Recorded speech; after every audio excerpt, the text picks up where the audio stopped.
Rock your party. Everybody. Rock your party right. Silent Hill's back. Alright? Alright. Let's return to the hill.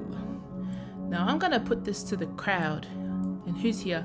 Gray's not here. Sorry, Gray. I said, Gray, this is a spoiler on Safe Zone, but I didn't even get to say hi. Oh, Katie just woke up. Your body knew. That's wild. Were you responsible for holding me up for the stream because my shelf was so annoying to build? I built it though. No, my shelf was not annoying to build. I overcame. You can't really see it, but it's over there. It's nice. I didn't have a bracelet. Anyway, that's fine. I don't have a bracelet, but I do have this thing for my shelf. Does that work? No, it doesn't have a clasp. I could figure it out. Hold on. Anyway, sorry. Hi, Katie. That is Schmall Goldfish. Hello, Zeke. Oh, Minmo, we're really in it now. Someone could make that meme, right? Rom's here. Oh, Rom resubscribed for 65 months and 10 years. Baku's here, but Minmo has it for you. Minmo has it for you. Minmo has it for you. Are you saying that in the same way as like there's parts of the beach where there were only two footprints? That's when Minmo carried me. When there was only when there was only 4 footprints and a long streak on the ground, that's when Minmo was dragging me. But is Minmo 1 character or is Minmo 3? What a relevant question. Oh my god. What a relevant question to this entire freaking game, huh? Who else is here? Gray was here, came and went. Barq. Did I say hi to Barq? Probably. Libra. Oh my gosh. And Libra's here and sick? Fully sick, bruh. I hope you feel better, Bray. Please feel better. Now. Contacting your brain. Feel better. Don't be sniffle. Then how will we defeat the demons? Zeke's outdoors. Not me.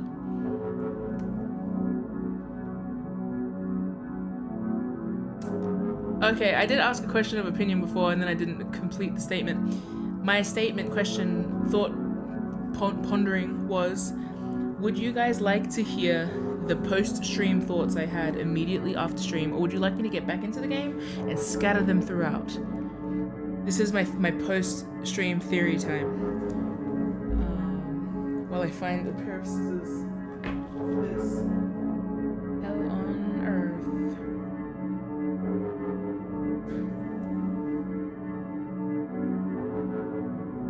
I have so much stuff on my table, how do I not have scissors? I have a knife, it's okay. I'm really understating how excited I am that I built my shelf. My background's gonna be changing. Lenti. Balenti. Knife. Okay, I'm gonna assume no one cares for now. Not in a bad way, but just in a... we'll get in there. And I will just proceed with the game. Had one of my favorite video game moments ever. Oh, you wouldn't mind hearing where I'm at to start and then evolving from there? Okay. Thank you, Rumby. My theory time kind of devolved from an actual theory time where I formed like thoughts into like more just my notes, like my scrambled notebook. I think since Silent Hill 1, because it was kind of a different approach. Silent Hill 2, I was like, what's this about? And then now I've got a sort of lay of the land. So now it's more like a travel log. What did I learn?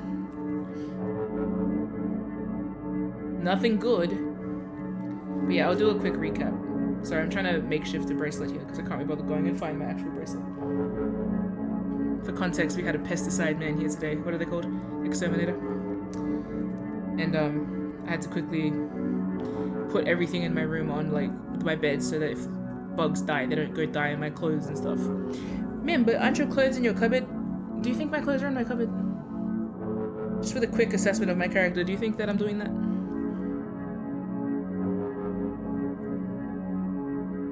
curious.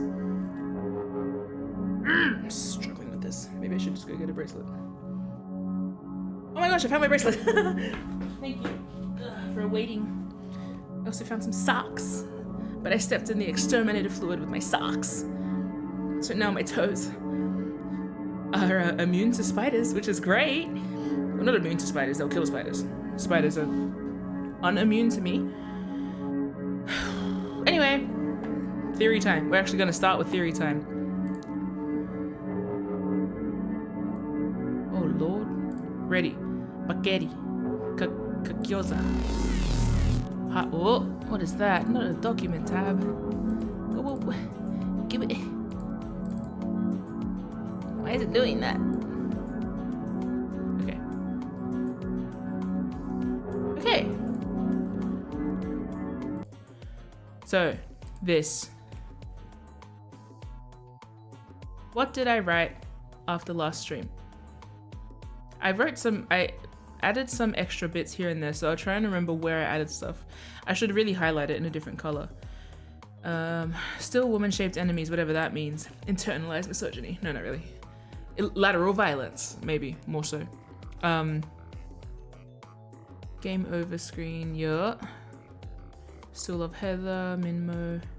The body must have been crushed by something heavy. That was a scene I didn't quite understand. Visiting the subway. Suicide. Oh, this is all spoilers for Silent Hill 1 also. I'm now multi-track drifting. I'm using Silent Hill 2 as my foil and Silent Hill 1 as my basis. And then Silent Hill 3 as a new thing. The subject, I guess. She always looks so small. Knowing that the camera angles are fixed makes the camera magic that makes her look little worse. Heather responded poorly to the idea of fire. To be fair to her, most people should. If we understand the doll in the wheelchair invokes Alessa, we can also understand that the other babies are either Alessa adjacent or like her. The babies also provide an alternate objectified thing, which is children, in general. You can objectify anything, you know? One thing I really like about Silent Hill is it like digs into all the different ways you can objectify something. And in this case, even the idea of children being like recipients of expectation or legacy is a way of objectifying them or dehumanizing them. I think that also plays nice, if not bad, into the idea of mirrors, in that some parents will see their children as mirrors of themselves. I think you could make an argument for like even Dahlia in Silent Hill 1. There's that thing of like, if you make an exception to how you treat yourself, then it might become easier to do to others. That I think plays into some of the parenting stuff in this game. Not to say that it's justifiable, not to say that's good, but it is a thing that happens. Even when I said the thing about like Harry, maybe there's an element of his relationship to Heather that's more about him wanting to be a dad than him wanting a daughter. But anyway, get an impression that Heather's life does not extend beyond the borders of the game. Despite this, she's more characterized and personable. Yeah. Spoiler warning, third stream. Love this picture still. Oh, I organized all of this into tables. I love tables. Oh, and I wrote some thoughts about it. A monster that lives at the gate of the village prevents people from leaving or entering, or both. The villagers are afraid of it, so it's just my notes of how I've interpreted them. Guarding the gates, what's it guarding? These are all questions that aren't actually answered by the fairy tale, sort of reading between the lines of what they're telling you. Horses and all, reminded of early themes of horses. Oh, I think I was gonna also add here horses as related to the end of the world. By the way, this is my other keyboard. It's quiet, so it doesn't have the theory time clack. So I will actually put that over there and get our proper faka keyboard.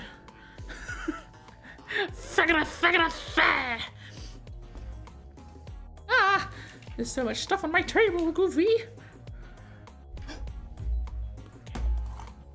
I'm so excited to clean my room. Okay. Guarding the gates. What is it guarding? Yup. If this is a look back to Silent Hill 1, then Harry is the monster, not listening to Dahlia, which is the shut up, I'm going to eat you. It's also probably the god. I'll be honest, I didn't revisit the lore of Silent Hill 1 enough to get it. When I said I got it at the time, I was like, I get it, but only insofar as like a rough thereabouts. As always, I'm good at getting vibes, but if you ask me what happened, I'll be like, something. Know what I mean? She kept trying to convince the monster to give up. It's wrong to eat people, you know, appealing to moral reason. In a Christian context, the high ground afforded to those of higher moral standing and their ability to dictate to others. I'm gonna tie this into the idea, maternalistic ideals. It's kind of typically, I don't want to say typically feminine, but everything's gonna be very generalized in this case. It's like a nurturing thing. Oh, women always know how to do the right thing. Mothers know everything right and correct about how to look after everyone and to guide your morality. Men make you strong, you know, that kind of shit. Anyway, the monster did not eat her. The monster instead just killed her. That's kind of hilarious.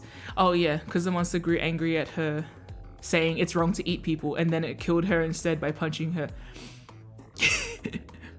She comes back and she's like, it's also wrong to blunt force murder people, if I have to be specific, and then blows you up with magic. Continually reiterated that she is kind. That kind of reminds me of when you're told a story by someone that really doesn't want them to think you're bad after the story. This character, which looks and resembles me a lot, is so kind, and they're going to do some really messed up things in chapter 3, but they're still very kind. This reminds me perhaps of Dahlia and to Claudia, which was this. The priestess opened her eyes, just as she had done every morning of her life. She went once more to the monster's lair.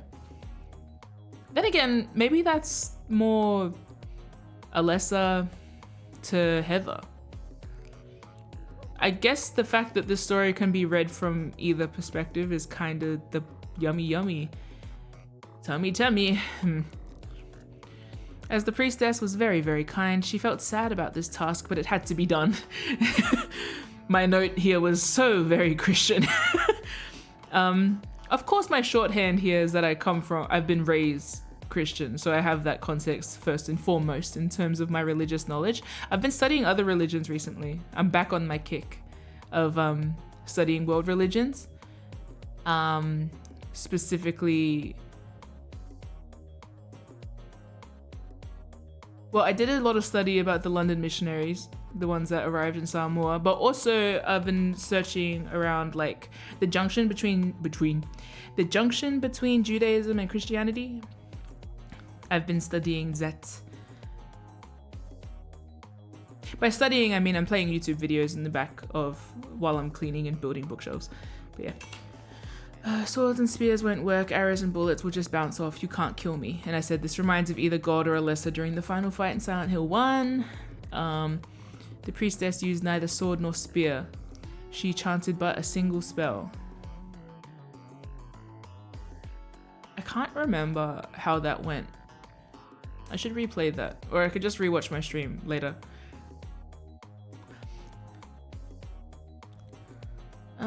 When Heather is moving into the other world, it is gates that shut down on her. Are these the gates that the people are able to use? That's, oh yeah, the scene where she's running through, like the Get Smart opening and all the gates are closing behind her. I was like, oh, are these the gates? Surely that doesn't seem like they're gonna mention gatekeeping and all that here, and then the gates that close down on that scene when she's visiting Leonard are not relevant? I don't know.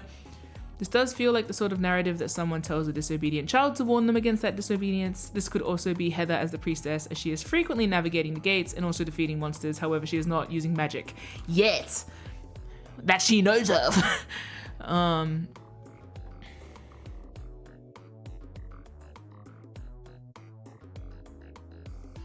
Oh, I also added some notes. I italicized it. When we went to her apartment before finding Harry. Heather presents the idea of staying in your home because it is your home on account of principle. This also serves to support that the only way Heather would leave this space is if pushed. Also, viewing this from an Indigenous perspective, I just add when I get particular moments of like, let's look at it from the alternate perspective. Why did I say that in a French accent? Ugh. Blood. Headlessness. The fucking scene in front of the mirror. The illusion of choice. Cult circle videotape. Ooh. Okay. Yes. One of my favorite thoughts from the last stream. So here's my post-stream musing. Damn, that's a lot. Holy whoa, I read a lot. Okay. How do we do this? Fuck it, I'll just talk, whatever. Okay. Post-stream musing. The video recordings. One of the thoughts I put forward for here was, so we walked through Leonard's, the pathway to the other world. Actually, you know what? Let me put on the Silent Hill music for this. So we walked through the path to the other world.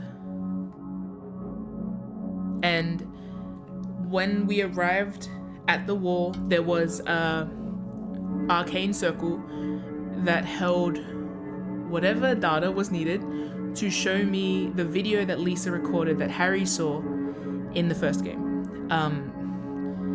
Now, I started thinking about how that actually works in game, and the way that I articulated it here was that if you've ever done like coding on a computer, I'm thinking of the arcane circle as like a keybind. If you're in a place, like, let me put it this way. Actually, I wrote it here. Etchings on the wall emulate the captured visual in the way that coding can activate a process on a computer. So, for example, imagine the cult circles like keybinds that denote an entire process. For example, looking at the cultist circle, or in the context of the game, you press X, is a more streamlined version of Harry's conditions, which are find videotape plus find television plus press X to interact.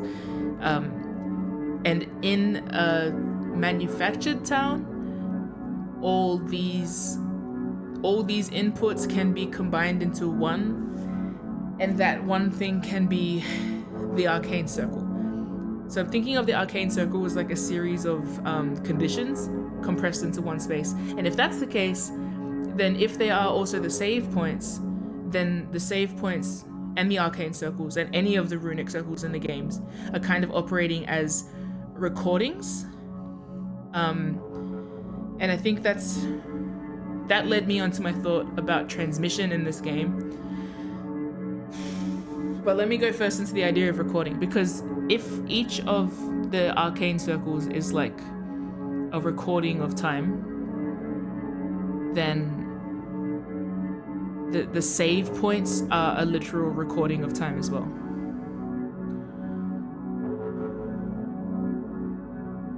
Because it wasn't like the memory of the video. We could argue that it is the video itself, or we could argue that it's Harry's perspective of the video.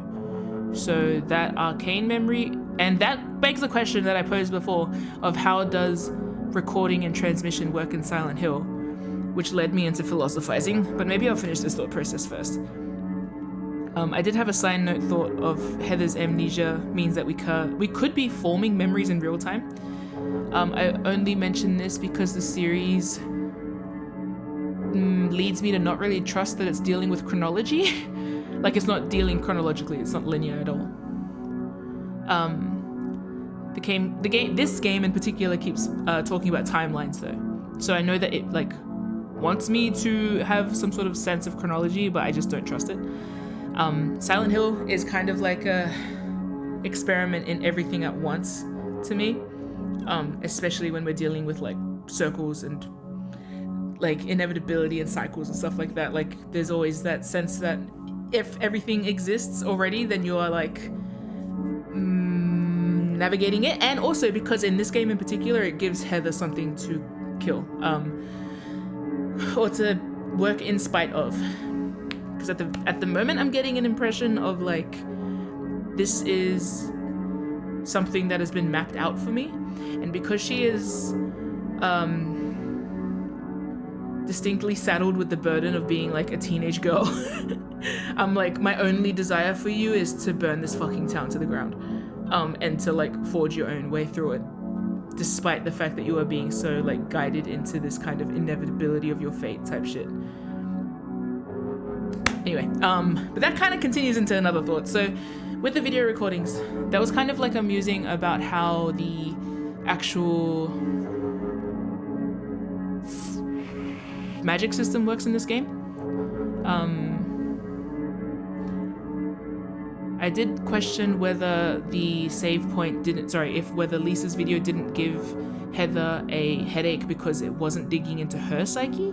So maybe the reason she got a headache was that it was recording her own thoughts as opposed to reading someone else's or experiencing someone else's recording doesn't dig into your own thoughts. It's more like a projection.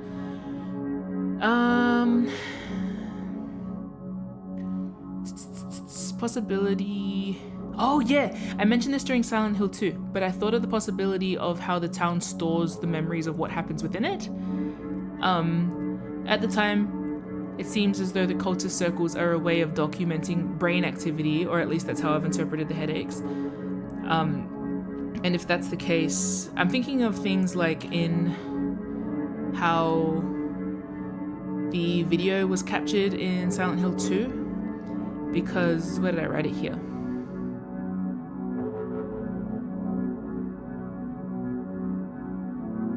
Yeah, because in Silent Hill 2, that's a memory, but then after re-perceiving it, James is able to move into that memory.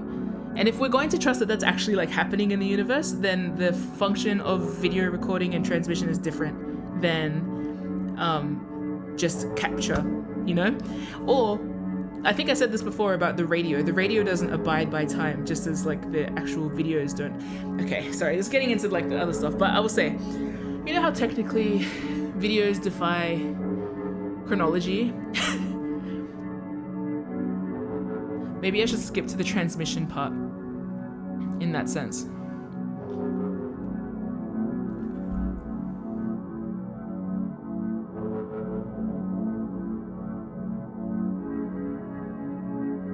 Okay. Sorry, I just read, viewing this ontologically. Anyway.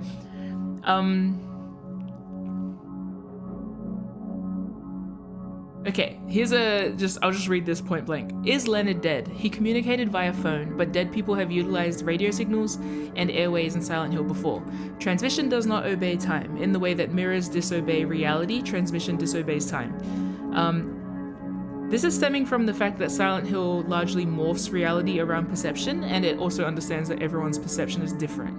And so people like seem to experience, like people's perceptions of Silent Hill create a reality, and if that's the case, then movies themselves will be their own reality, or like visual, if you see it, or if you're experiencing it.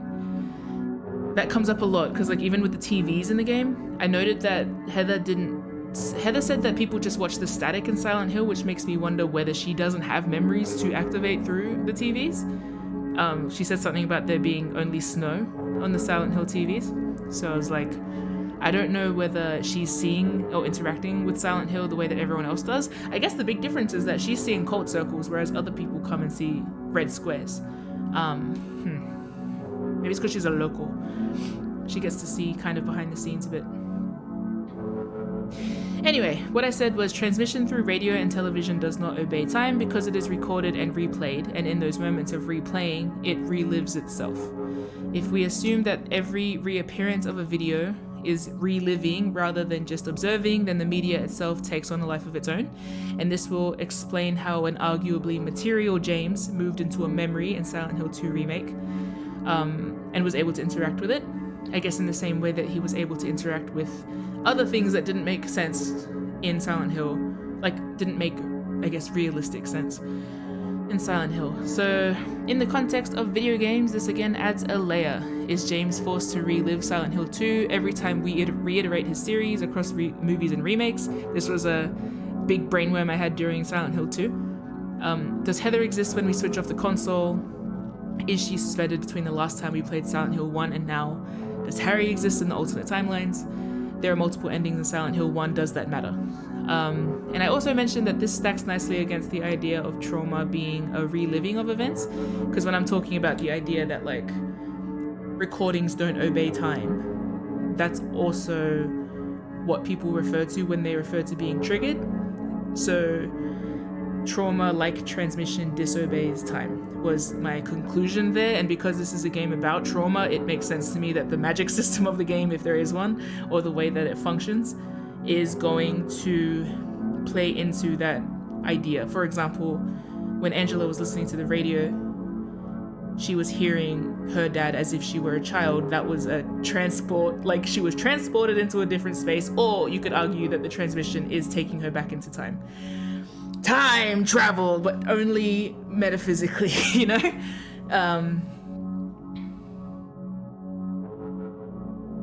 Yeah. Baku said diegetic save point. Exactly. And we know this is the era of diegetic save points because we had typewriters in Resident Evil. And the implication that we're just sitting there, clacka, clacka, clacka, my life fucking sucks. And so what's to say that the cult isn't sitting there going, what have you experienced since last time? What have you experienced since last time you gazed upon this circle? And again, I'm viewing the circle as like a combination of shapes.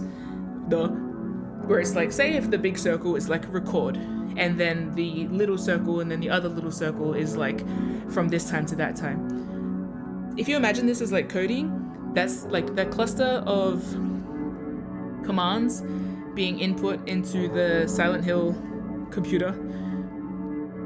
Regardless of what you did to activate it, it will reactivate what it wants to, if you know what I mean. If you've ever made keybinds on a computer, which is again a form of recording, then you know what I mean. You can make one key mean many things if you know how to combine its elements. And if we can create cameras, if we as humans can create cameras, we can create systems that capture time and space in different ways, in strange ways. This is kind of the logic that goes into those spirit boxes as well. They don't really explain that logic too well. It's like ghosts exist in the radio plane. FM radio. If I were a ghost on the radio, I think I'd haunt FM radio and like interject talk show hosts and DJs and play Bruno Mars. I don't need to play Bruno Mars on the radio. I'm gonna play like indie shit that doesn't get played on radios. Oh my god. Anyway, that's one part. The other part, and I did talk about this at length on stream, so I won't say it too much. Oh, sorry, the conclusion of that was, if perception creates worlds in Silent Hill, then videos are a form of gateway through time and space.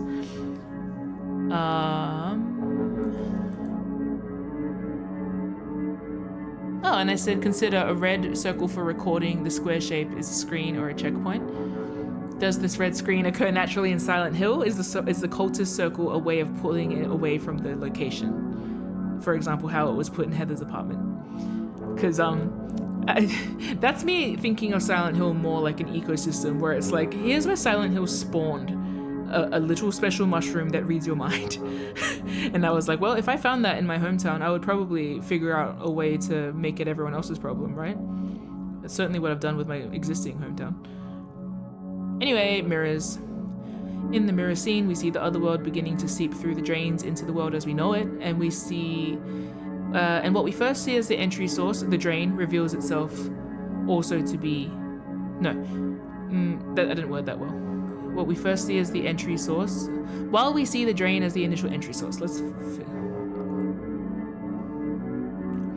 And while we see the drain as the initial entry point, we also discover that Heather is being, let's say, infected, but I don't want to. Heather, the reflection.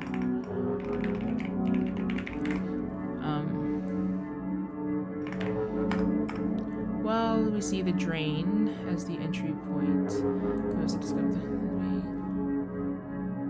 earlier we also see the other woman's body swelling with the same bloody patterns. I didn't realize this at the time because I was so disturbed by it, but the nurse-looking character that's kind of like curled up while that dude's turning the wheel beneath her, she's also kind of like swarming with that bloody pattern. Thematically, in this we find twins or siblings or replicas. What am I saying here? I forget the particular philosophical concepts I'm thinking of, but the idea that two identical items have an innate bond in time and space. How do they communicate to one another? Does a reflection have agency? In a game where perception creates reality, what then does a mirror create? So, oh, this is me again talking of like, I'm basically saying like, it's kind of like working with magnets. Not really.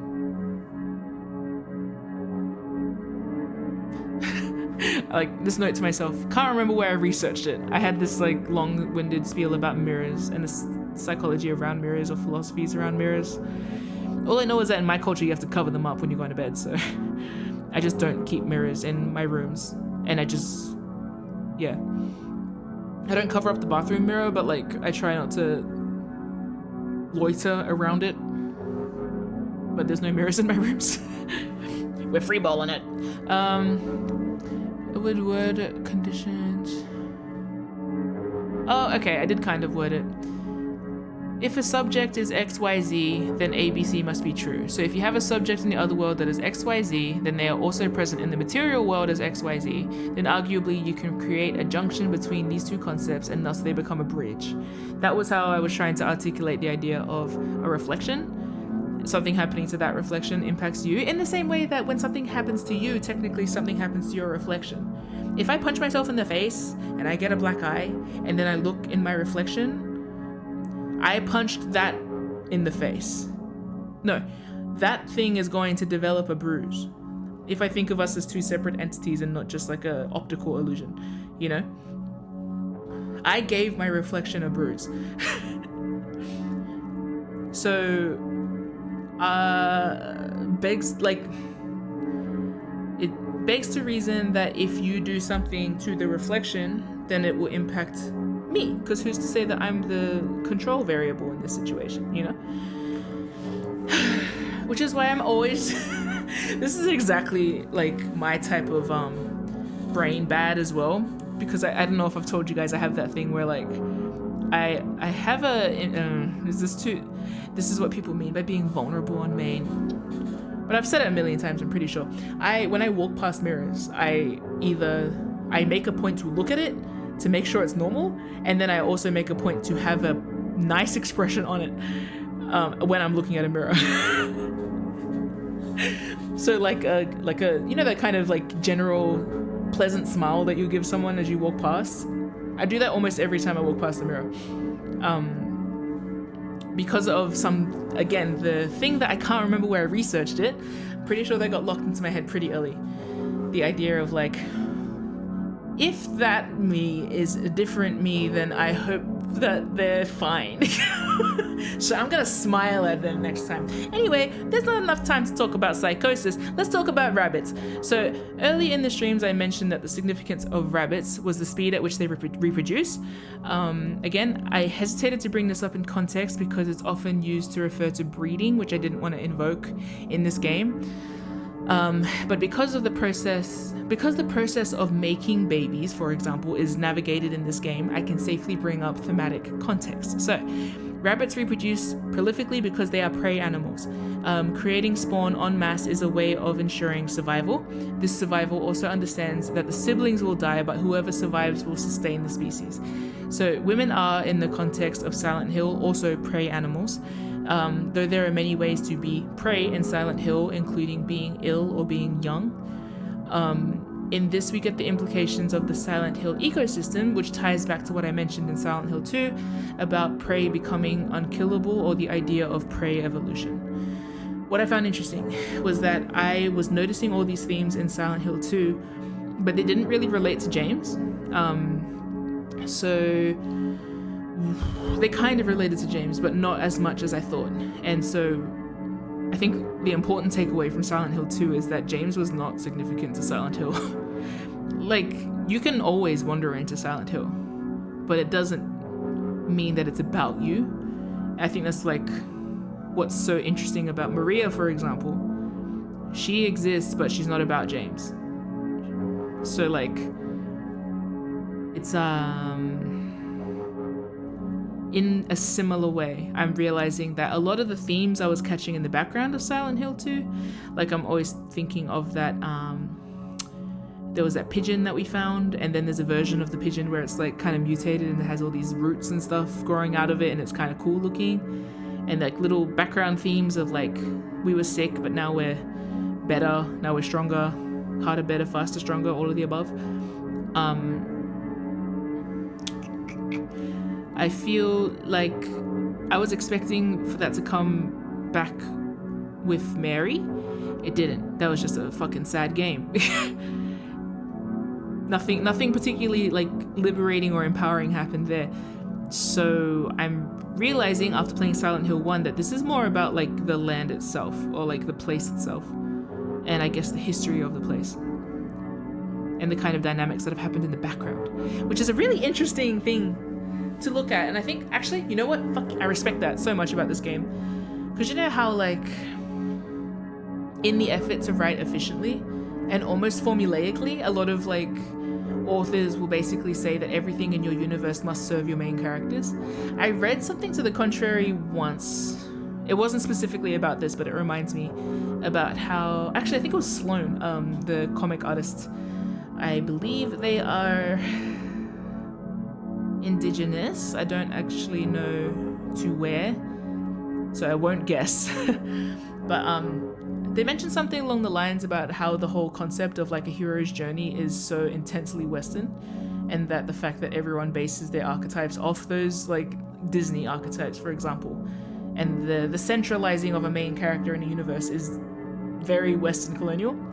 And yeah, of course, it's almost one of those things where like it happens. It took someone putting words to it for me to notice that this was actually one of the things that I continually seem to not do the same as other people growing up in, I guess, majority white spaces, or places where people learn primarily from Western ideals. Again, I'm born in Australia, but like there were certain things about my upbringing, I guess, that I was also born into like a very particular vacuum of first gen islanders. And for example, one of the things I noticed is that a lot of my OCs need the universe around them to be significant. They're not actually characters on their own. I think one of my first characters that I made to almost like be a standalone was Willow, and that was because there was a particular invitation to be a main character. But even then, that character ended up coming with like 4 layers of world building. So of course this is all personal taste and stuff, but it also took me until then to realize that I do appreciate stories where the world building isn't all in support of the main character. Of course you can dig themes out of anything, and there's a neatness to it and an efficiency to it, but then there's also something very like, it's also I think naturally more complex to, and a little less like self-important to have main characters moving through a world that is just not about them at all. It's not even sad, it's just fact. Like this is just kind of a reflection of how things are. It's not about you, you know? The universe is actually not about the main character. Anyway, but that's also different for James because he's also just kind of shit. So that's not that. But anyway, one more thing on misogyny and the womb. Oh, good lord. I talked about this a fair bit.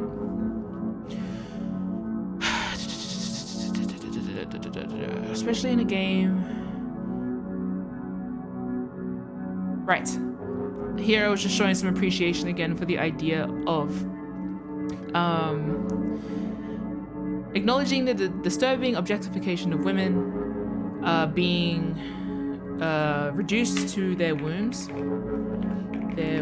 without the horror itself being about being made pregnant and not always sexually violent, especially in a game where babies, children, and like teenagers and just a daughter and all that are brought into it. Like, I think there's also the presence of familial pressures. And I want to also say, like, I guess I was reflecting on here too, which is why it goes on for a while, but like the idea that the moment you are born a girl, there is a expectation based around you having a womb. And I think the reason why I also appreciate seeing it from the perspective that's not always just about the threat of being made pregnant against your will. While it's not necessarily like entirely it, because part of it too is like, if you've ever been in a family that talks about you being a girl, like there are conversations that will happen when you're like young about the kind of mom you're going to be. That's not necessarily a sexualized conversation. That's just like an expectation.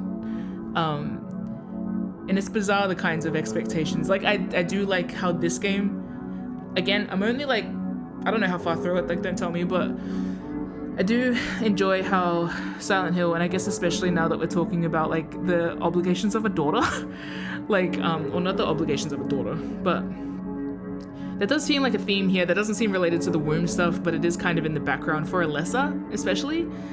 Less so getting that impression from Heather. Even though they mentioned it, it just kind of feels like it's not quite there. I think it's because she's just kind of like detached from a lot of the everything.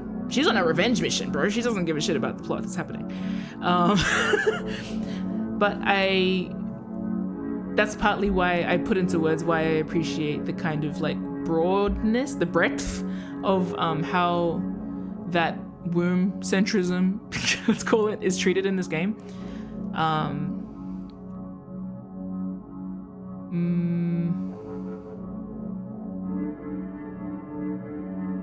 Yeah, okay. I mentioned that the expectation for motherhood and sexual availability are kept separate in this game, whereas many other media will convey this as the same thing.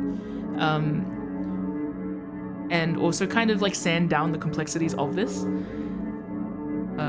Which is to say that the everyday violation that occurs to someone assigned woman in society goes far beyond the extremes that people depict.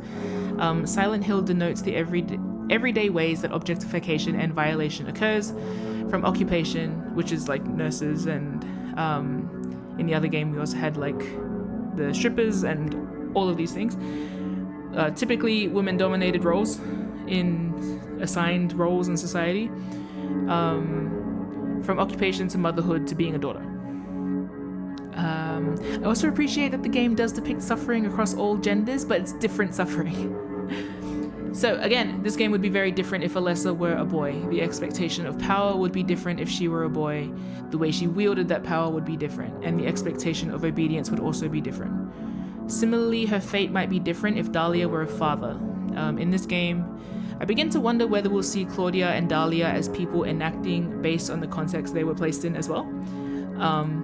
But also I do appreciate that they have made shit choices, regardless. And this is the other part. Being a womb is not about being a sexual object here. It's also about her worth being defined by what she can make, her being a conduit rather than a person, and her being disposable and replicable. And again, being able to sort of sift past the extremes to dig into those themes is good. Oh, and here I got a side note about Harry, which was in the fact that Harry refers to my daughter, or that girl, without a name, also begins to emulate the same issue, which is sad, but also slightly disturbing. He loves his daughter, but part of him hates her. Of course, she is not the daughter he wanted. And I wonder, did Dahlia feel the same about Alessa? I will keep this in mind when I think of the way Harry loves his daughter and the way James for a while let himself love his wife. Because when James could not say that he loved Mary, he drifted towards Maria. Remembering that every single time that something happened to Maria, James like anchored himself by saying Mary, rather than saying my wife or anything. It was always like, literally I remember that moment where like, Maria, where? Mary, I gotta find Mary. Like, it's, the name comes back when he's like accepting what it is. Or when he's at least trying to focus himself on Mary. I feel like he's the kind of guy that would have to like rotate his ring on his hand to remember that he loves his wife. Unfortunately, rotating your ring on your finger is one of the steps to taking it off as well. So I feel like you'd also have a very complicated relationship with that. But anyway, he drifted towards Maria. It makes me wonder how much of this love comes from the expectation of being a husband for James or the expectation of being a dad for Harry. And also, these are also dehumanizing. Of course, it's like lovely to be seen as a parent or as a child. Like, this can all be very emotionally enriching stuff, right? But also, lots of people in practice, how often, I guess, do we hear the idea of like being a parent is the ultimate sacrifice? Being a parent is when you decide that you're no longer a person, you're a parent, you know? And in a lot of ways, like, I do hold parents to a high account. That's partly why I'm not one. Because I'm like, if you're gonna bring something into the world, you better fucking not ruin it. Bloody hell, you know? But yeah, it's interesting because it goes all ways in this game. There is no fucking escape from the burden of what makes us suffer. The flip side of love is grief. The flip side of love is grief. Silent Hill is about love, which means that it's about grief. You know what I mean? Harry wants to be a father. That means he must love his daughter, but does it matter who that daughter is? Yes. Can he convince himself that it doesn't matter? Also yes. Similarly, James might want to be a husband, but he is also the man that redacted. Silent Hill is forever balancing on that complexity. And relatedly, is there a through line between Silent Hill producing Maria and Silent Hill producing Heather? Oh, and then I sort of corrected myself here. Perhaps it is more correct to say, this is unrelated to the thing I just said before too. This is, if you see the way I indent, usually it just means an aside. I have a way of formatting my thoughts when I'm actually thinking and not just theory timing during a game. So perhaps it is more correct to say that this game decenters the sexualized aspect of the womb and often decenters the role of men in that process. Thank you, I appreciate that a lot. In order to better analyze what it is about the treatment of women and girls that's so fundamentally disturbing. Using extremes to depict the mundane. I bolded the using extremes to depict the mundane because that's actually one of my favorite little things about horror in general, and one thing that I really love about Silent Hill. Because if I just like tell you about the game, if I tell you about Silent Hill 2, it's a guy that's looking for his wife. And even if I tell you the big plot twists and stuff, it's still pretty straightforward. It's not like it's an overly complicated plot, but it does like complicate itself because Silent Hill is like putting into visual and vibes how it feels to do basic stuff. Like basic stuff. Killing my wife. It's not mundane, but it's not as it's not convoluted either. You know what I mean? I remember I got into this thought process of like, oh, it's kind of a game about nothing. It's kind of slice of life. And then I was like, wait, more like slice of wife. Am I right? More like asphyxiate my wife. Am I right, fellas? Oh yeah, well, I appreciate that Silent Hill has enough nuance to navigate these topics independently, while also building a universe that acknowledges all of the above thematically, like the nurses being kept employed by a perverted chief, the jails, all of the above. I continue to bring up how others have done it because it helps to articulate why I haven't immediately been put off Silent Hill.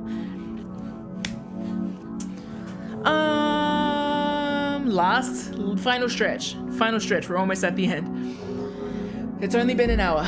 Okay. So, father and daughter. Yay! So, Leonard and Claudia are also a father-daughter connection. There is a diorama when Heather enters the other world that depicts a man suspended from a ledge, holding onto it with one arm while holding onto a baby with another. In this position, the man can save himself by releasing the baby, but the baby will die. Alternatively, he can use both hands to hold the baby, but they will both die. Considering Harry's letter to his daughter, I wonder. I think it's important to note that Harry's love for Heather is no less true, but that he was going through his own complex grief around her. In a way, it highlights his decision to love her wholly despite hurdles, and similarly, Heather loves him despite their hurdles. And that's assuming any of this is true and we aren't manufacturing Heather right now, which is one of the thought processes I'm having, which is that Heather has only started existing since the beginning of this game. And when they ask about her birth, it's like V from Devil May Cry, you know? I am but 5 minutes old. So, home. Home stretch. What it means to be home. Safety, belonging, acceptance. What it means to be home. Derogatory, trapped, controlled, unchanging. Silent Hill is Heather's home, technically. What does this imply for her desire? What desire? I didn't finish my thought. Desire to stay home? What does this imply for her? We'll just put that there. In this context, we see Heather lose the sacredness of her home as her dad is murdered in their own living room, dying in a living room. How rude. Her father is laid to rest in his bedroom, only sleeping, covered by a sheet. It is important to remember this. I always say it is important to myself. Like, important to remember this, as Heather sees this visual again and again in the context of Silent Hill. I am thinking of the body covered with a sheet halfway through a door in the hospital. Is Harry suspended? Not from school, but like, is Harry suspended between here and there? Is he halfway across the river Styx? Is he, you know, not been guided home yet? Where is home for Harry? Not Silent Hill. God, home is where the heart is, and his heart is in Silent Shit. If his heart is his daughter, then yeah, she is the Silent Hill. Well, fuck. Anyway, where's his wife at? Dead. We don't know where. God forbid they cremate anyone in this town. Well, they did cremate Alessa's house. Anyway, is Leonard dead? Yeah, this is the bit about transmission.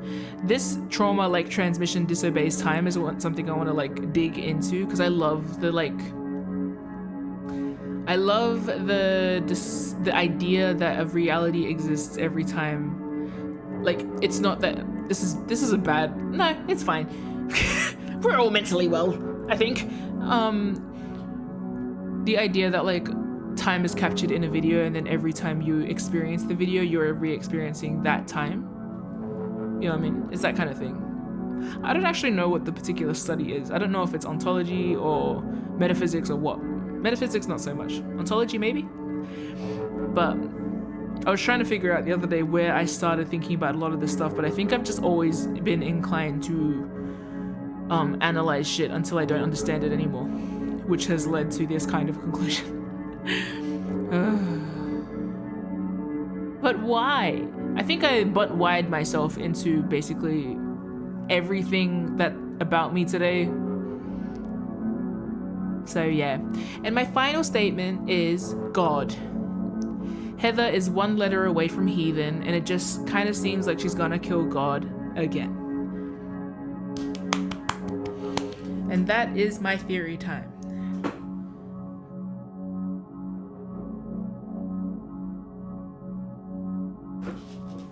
Everyone take a sip of water. Or tea. So much theory. So little time. Oh, also, this is less like theories, more like, you know, if the game is my practical, then this is my theory. Which is the reading I do in between.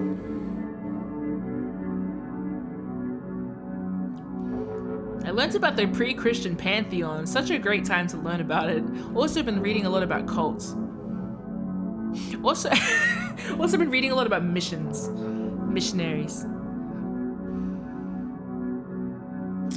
I don't know. I've had my first time off work in ages, and I've just been like, oh my god, I love learning. Immediately learns so much. In a different life, I'd be a theologian. Instead, I'm just an asshole. Anyway, let's play the game. Ready? Spaghetti. Mike World. Heather. Oh, I'm in such a shit time. If I say anything, by the way, and you're like, I can't talk to Mim right now about it because it'd be a spoiler, but I'd like to elaborate in future, please feel free to write it down in like a document, and I will talk after. Like in whenever I finish this. Enough times to talk about it.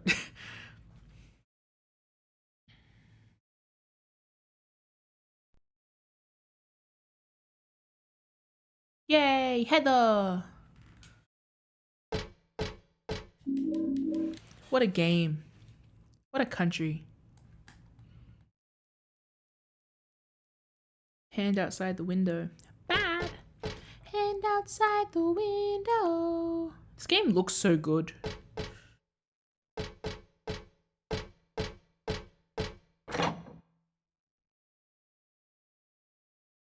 Oh, yuck, I forgot how it looked in here.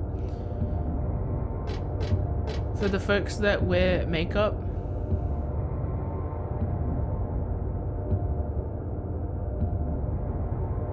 oh, ooh. When I play Tales, you'll have a document exclusively to pick my brain about everything. Good lord. The good thing about Silent Hill is that as wild as it is, it's also like self-contained. I feel like if I get into a JRPG, it's gonna be a nightmare.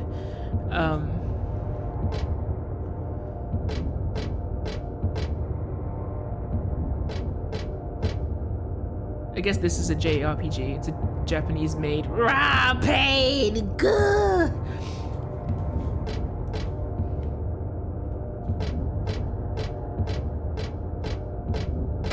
It's locked. It's locked. It's unlocked. Is this the mirror room again? No, this is the other one. Imagine playing E33. No. I went to buy it, but then I got Baldur's Gate instead. And I was like, only one time sync at a time, thanks. But then instead of actually playing Baldur's Gate, I've just restarted it like 4 times and I keep playing the same like 4 scenes over and over again. I actually forgot there's a plot in it that has to advance. We raided GM Workshop the other day. It's like, did you finish Baldur's Gate? I'm like, finish? People finish Baldur's Gate? Huh, I should probably get back to it. I can't be playing those 7-8 hours a night. Oh, what about?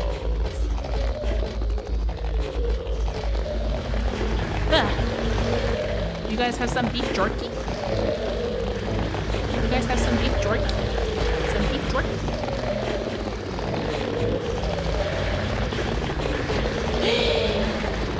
Enjoy. They all look like oh well, shit. Sorry, I was just on house. They all look like how newborn cows look.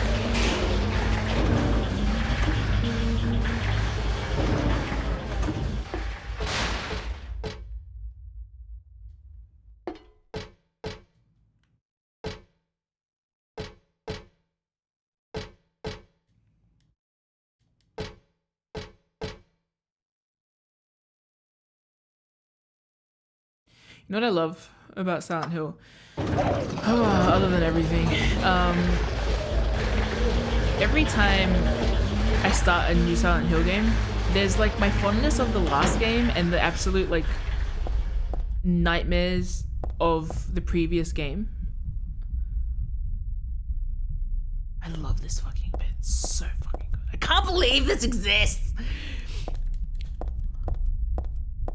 Oh my god, I can't believe he's real. I'm shaking, I'm crying, I'm throwing up. He's not real, he's anime. Shut up. And look at it overtaking her. It's so yuck. I'm obsessed with it. Sound effects are also revolting.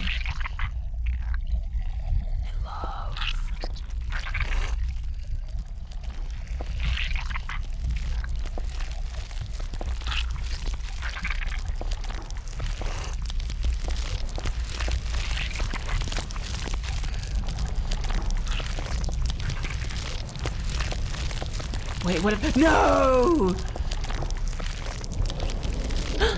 Oh, I better get to the door before it closes, right?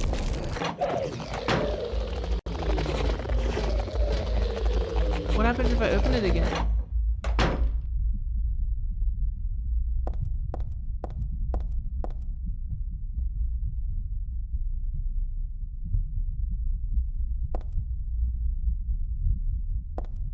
That's worse! Wait! That's worse! No, it's starting again. No, it's not. There's nothing there.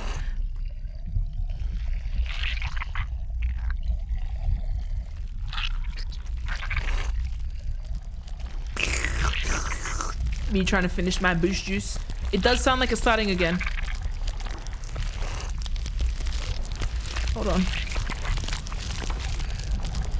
Let's see if my camera freezes again.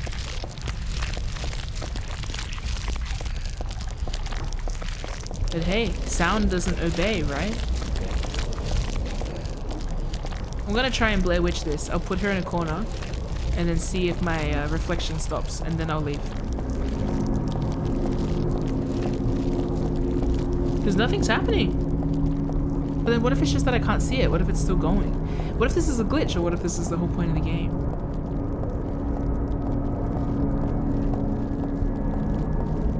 The idea of the room resetting when I come back bodes poorly. Bodes real poorly.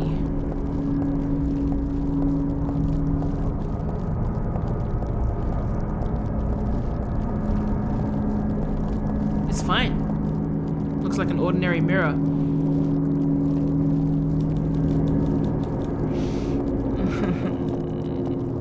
I think it's fine. I think we're good.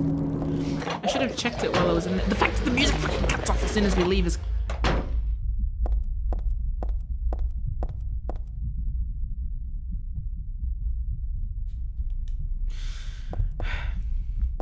So we could say that the sound activates in this section despite the fact that you've already seen the visual.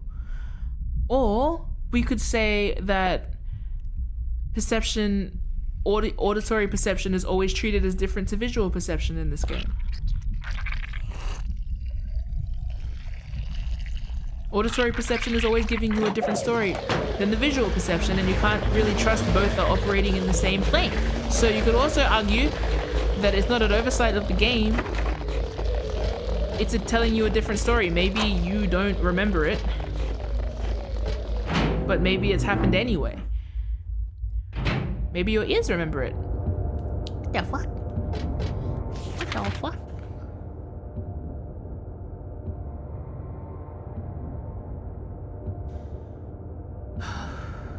Oh, the special treatment room.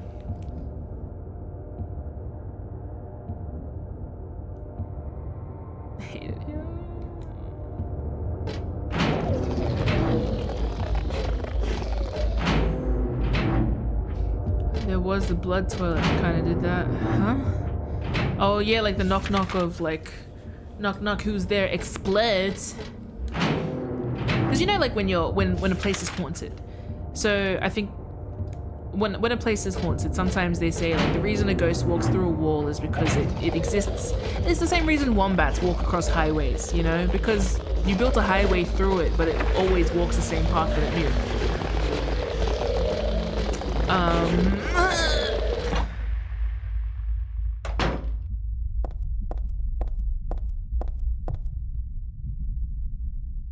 I'm obsessed with this mirror. I wonder if Heather remembers it.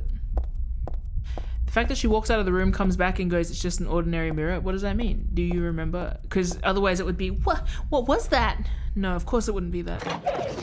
Oh no!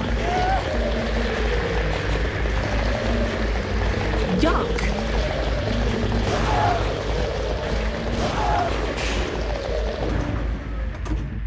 Anyway. Ugh. I just had some bad memories of a ghostly experience. Let's go to the basement.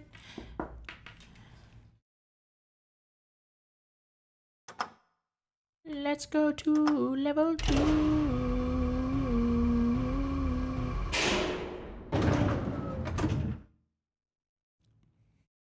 Baby, take your time. What's the rush? Ooh. I'm a dog, I'm a mutt.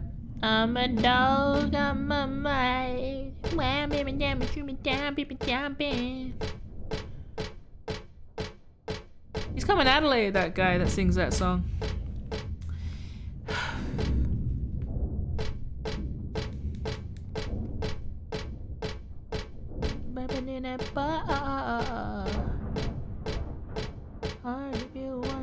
I think Heather would be unstoppable if someone just gave her an iPod. Oh, what the fuck is that?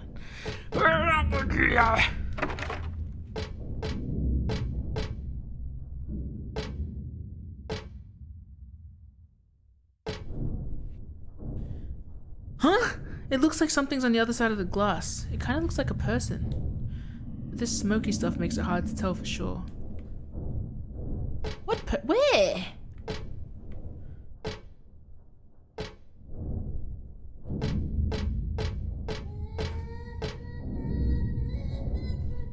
Oh my god, I want to cry.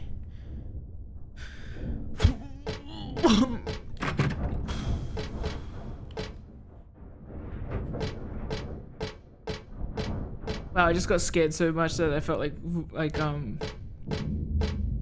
spontaneously crying. That's good. I think random baby sounds make me feel like vomiting.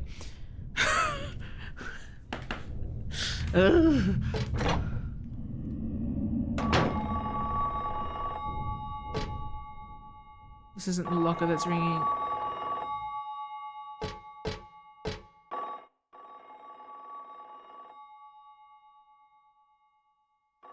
Leonard? Heather, you're so brave. Oh, she's scared. Payphone. I'm at a payphone. Oh no.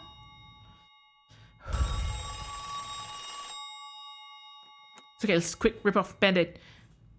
Up quick, quick, quick. Yellow? Happy birthday to you. Happy birthday to you. Happy birthday, dear. Oh, I forgot your name. Who are you? Oh, okay, thanks. Happy birthday, dear. Who are you? Happy birthday to you. Happy 31st birthday. Is this Leonard? That's the murderer's name, not my name. I'm not your beloved Stanley either. He's underground now. His new name is Number 7. But don't worry about that now. It's time to celebrate your birthday. You've got me mistaken for someone else. Today's not my... I'm not mistaken. Today is your 24th birthday. And I have a present for you. Which do you prefer? To give pain or to receive it? You can have the one you hate the most. Happy birthday to you! But you're wrong. It's not my birthday. Oh. I'm not. You know that Vine is like, I'm 27.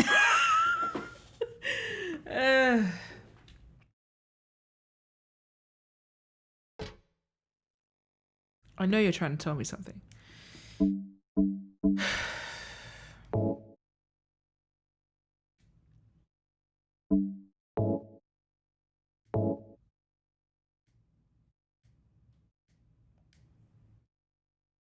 Mm-hmm. Yeah. Of course. Duh. It's not my 24th birthday. It's Cheryl's.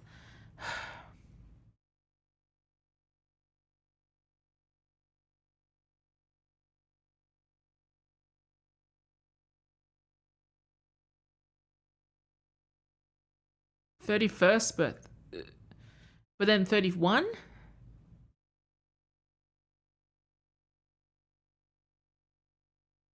Probably Alyssa, right? She was like a... Wait. Maths, hold on. I'm not asking the chat. I'm actually not looking at the chat, by the way. Let me crunch some numbers. 20. What? Huh? 7. 7. That's 7. 20. 24 plus. The difference between 24 and 31 is 7. Yes.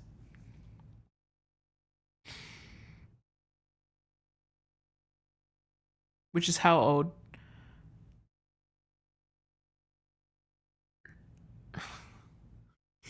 What if me and the girls were maths? What if we were formulaic? Anyway, I hate annoying people talking on phones. So rude. Like, just talk clearly or send a text. She's so cute. It's not my birthday. You're wrong. I feel like something's gonna jump scare me now. There's nothing coming from the receiver. Well, duh, this phone's not connected. But what about that phone call? Mm-hmm. Uh-huh. Nothing special in here. Do you want to give pain or receive it? Shut the fuck up. Maybe. I'm so short. Hey. What? Whoa. Wait. No. Wait. I want to analyze the thing that just happened. No. I didn't expect that door to open. I don't want to deal with this. I got a plastic bag. I got a what? I got a health... Oh, shit. Nothing. Okay. What's...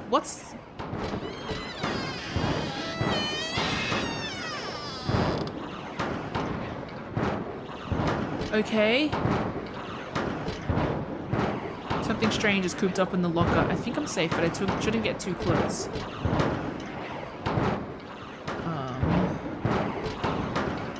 What's that? This paper bag here with nothing but garbage inside. Okay.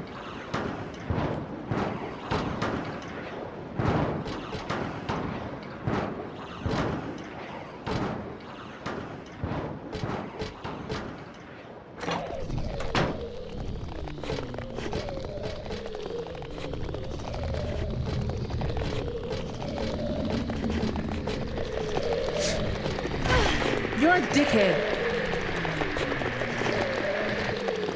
You're so mean. Eat, bitch. You're a fucking joke. You're so dumb. You're such a cow. Brr. What is this? Oh, what is that?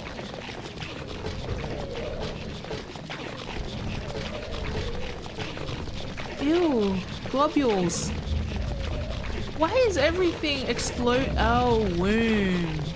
Like, not always, but like, I did mention pretty early on. It's funny because I did mention to Rom, like Rom's like, it's very interesting.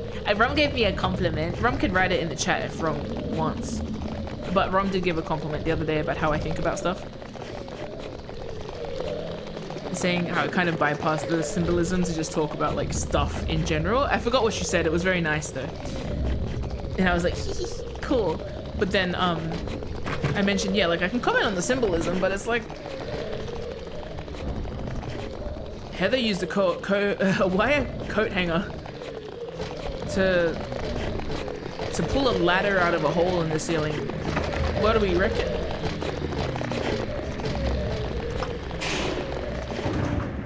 I could comment on it. It's just like, that's fine.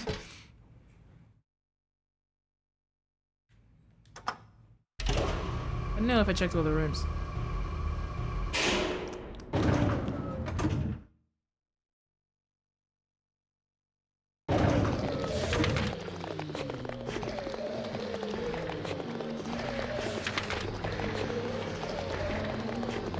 Oh, I didn't go into that room. Oh, I couldn't get into that room.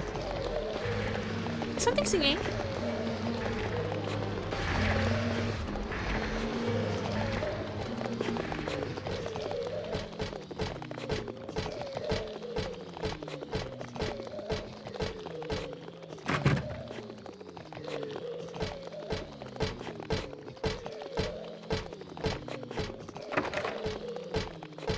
They all sound like they're coming to like a slow realization in the background.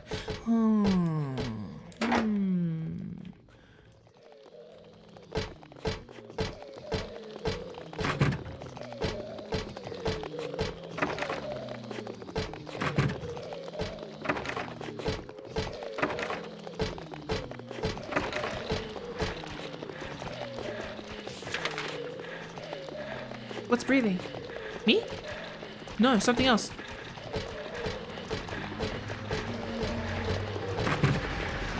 Oh, the sound's getting bad.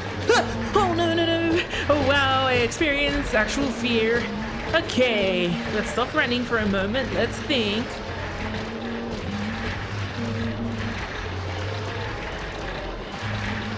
Do they like beef jerky? I'm sure they would.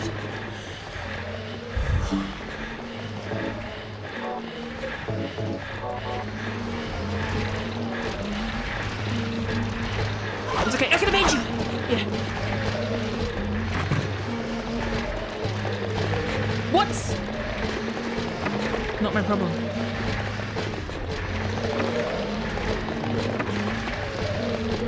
I ain't a nurse. I don't need to worry about that.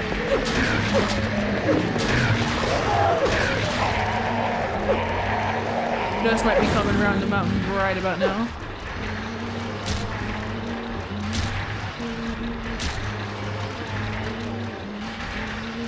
Two. Yeah!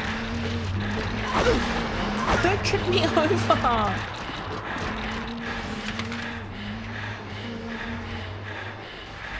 Examination room. We'll go back to the reception and try and lose them. Okay. Really don't like the nurses. Really don't like the nurses. Really very don't like the nurses, not at all. Hold on.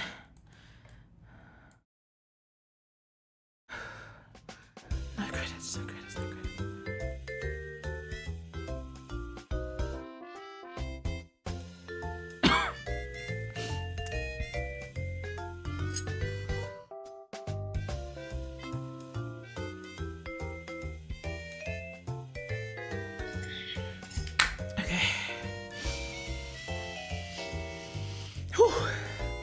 I'm cool. Are you? I'm cool. Let's stretch. Minmo would want us to stretch. How's everyone doing? What did Rome say? You don't get stuck on strict symbolism and think out of the box about a lot of concepts presented. Thank you.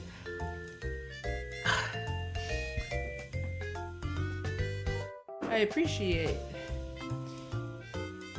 compliments. Oh my god, I feel like going to sleep. I'm so tired. Like that immediately took all the energy out of me. Yeah. 1 second. Everyone stretch your neck to either side.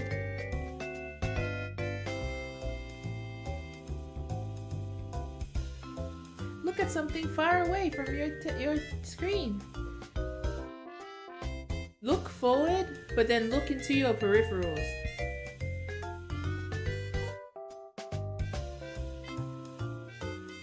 Stretch your legs. If you're sitting, stand up. Show everyone your surfing dogs.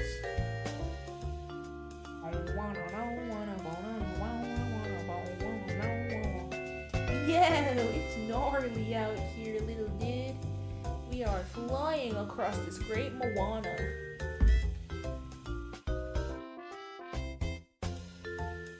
Yeah. Nice. Man. I'm getting too old for this shit. I'm stretching my legs. We got pork confit from making carnitas, and every time I melt some for veggie stir fry, it smells awesome. I see. I wish I had carnitas. I don't even know what a carnita is. I'm stretching my hamstrings. That's the only pork I got.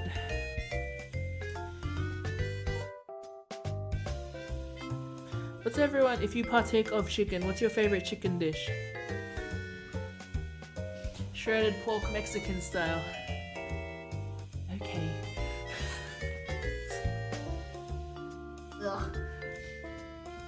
What's your favorite chicken dish? I'm trying to think what mine is.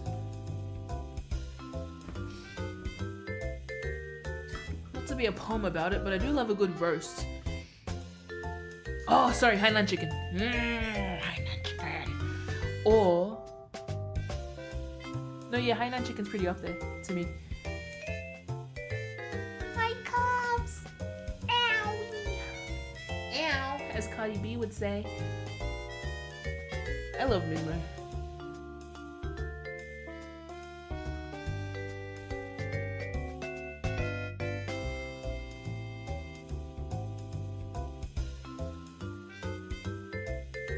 I'm sore. And that's okay. Because I'm fixing it. Anyway, it's karage for me. Okay. I don't know the last time I've had karage.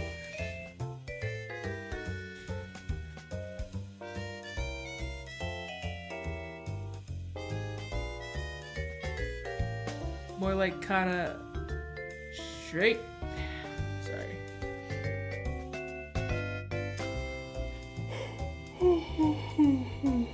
Okay.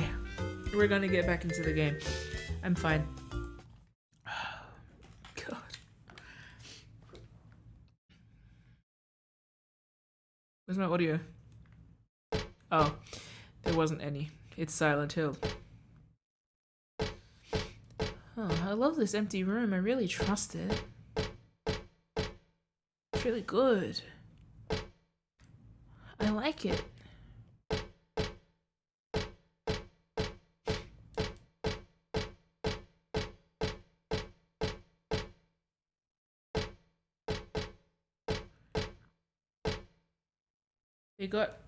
They don't got chicken or pork here, only beef, Jackie, and dog.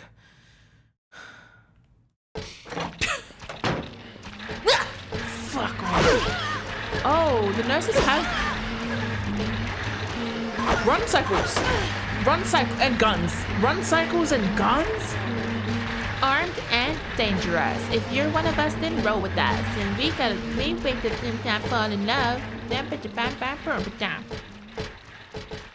Alright, well. Okay, so the nurses the nurses got like vibes going on. Oh yeah, warrior. Don't stop it. Their heads bobble. So like we've had headlessness as a topic with the ladies for ages. And now they're like they got little bob cuts. They got cunty little bobs. It feels worse. I know that they had heads in the other game too, but they didn't feel like so human. Now they got little wigs. Here's our office assigned wig. You're gonna look like Jessie J. Anyway. It's broken. Yay! Just like my spirit. We hop out, we turn left, we run. Left. There's no nurses there because they remember where they were at last time. It's interesting how object permanence. Oh.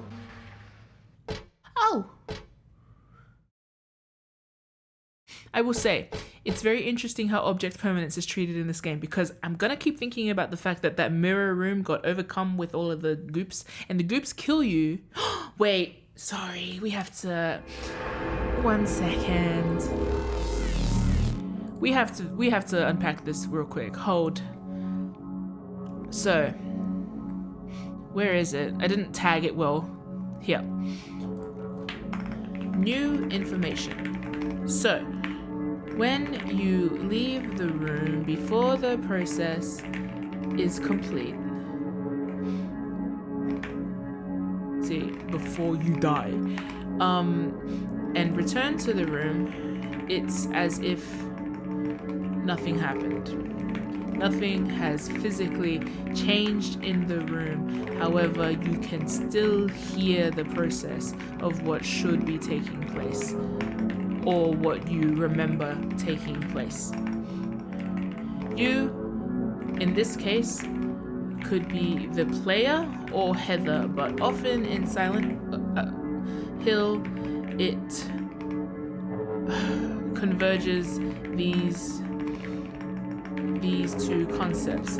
After all, this is an interactive medium, and the way that you continue to engage with the game also informs the perceived experience of your character. E.g., if you die too many times in Silent Hill 2, this breaks James's spirit and he ends up slam dunking it. So that's important to keep in mind, because your experience as a player also helps to inform the character's experience. They're very aware of that, they being the designers. Additionally, this brings up the question of what kills Heather in this context. This reminds me of when you have oh dear, this is like an OCD nightmare as an aside. Like, if you ever have a thought that persists, which unfortunately the flip side maybe of this, like, I can follow any thought to completion, is also like, sometimes I'll get a thought stuck in my head and it'll completely change the way that I act for like months or years at a time. I know that this is like what happens in life, but I'm like, it's a distinct something. There's a little distinct something happening there. Anyway, this brings up the question of what kills Heather in this context. It's kind of like the thing of if you die in a dream, you die in real life. I'm gonna put that down. It seems as though if you die in a dream, you die in real life. Oh, well, Heather dies. If Heather dies in a dream, then she will die in real life. The perceived flooding from the other world seems to kill her, though there isn't any actual lasting threat in the room that we know of. Or at least the continuity is not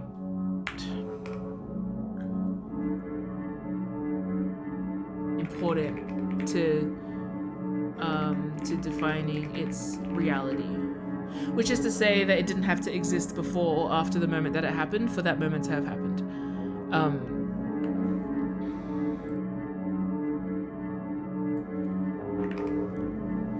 It's one of those, like, I guess, questions of, like, how do you prove something happened or exists?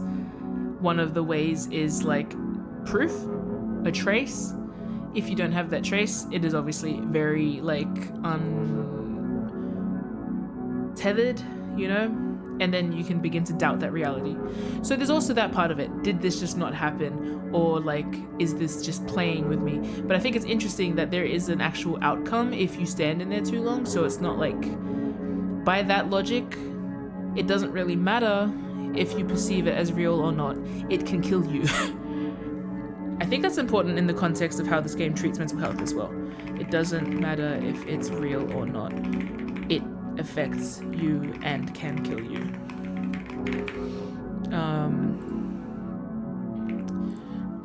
However, I am also tangentially thinking of how this game handles continuity and object permanence. It is very mindful of spawning enemies in the area where they were prior, or keeping corpses where you killed them. Because Silent Hill observes linear or sensical thought in some places, it stands out where it doesn't. There is a rhyme to this reason. It's just not what you expect it to be.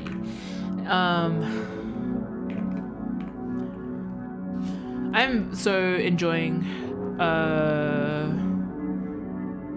one of the things, okay, this is kind of a side note. I love when you read someone's writing and you can tell their personal rhythm. It's one of the main gripes I have about AI and ChatGPT, other than everything else to do with AI and ChatGPT, but like the actual joy of reading writing is going away because I'm losing the sense of being able to see people's personalities and writing styles because they're all getting kind of merged into the same like grammatically correct slop. And it's not even that grammatically correct. Everyone's writing has the same rhythm now. So even if they're not like, there's all the tells about how someone's using ChatGPT or whatever. Like you can tell the spelling gets Americanized. The rhythm of the sentence is very straightforward. They have hyphens. The emotes, you know, the emojis and stuff. But even without knowing that someone has used AI, there's now this go-to AI rhythm where it's like, even if people aren't using it, they are resembling it because they're aspiring for it, because that is the perfect way to write an email or something, like as determined by everyone doing it. And it's just, it genuinely makes me quite like existentially miserable. Because I'm like, oh no, one of the things that I actually really loved about like reading written media is that the mundane things too, like emails. Being like, oh, this is how this man writes an email, this is how this person writes an email, this is whatever. So like, one of my little joys has gone away, and I obviously dread the associated impacts to literacy and agency that come with that. Standard English already fucked up, but you know what I mean. Anyway, the point of what I'm saying is, I see that same thing with trying to figure out the rhyme and reason of how Silent Hill works. It's like an ongoing riddle, because it makes just enough sense. There are rules in the universe. That's the best thing about any magic system or any universe that's a bit like woohoo, is that it's there are rules that it seems to observe, like the thing about auditory hallucinations versus visual hallucinations in this game. It's just a bit different. And I wouldn't even call them hallucinations because they're kind of actualized differently in this context. So I love when careful thought is placed into the rhythm of information being received. It's like music. Silent Hill is written in narrative the way that music is written. I love.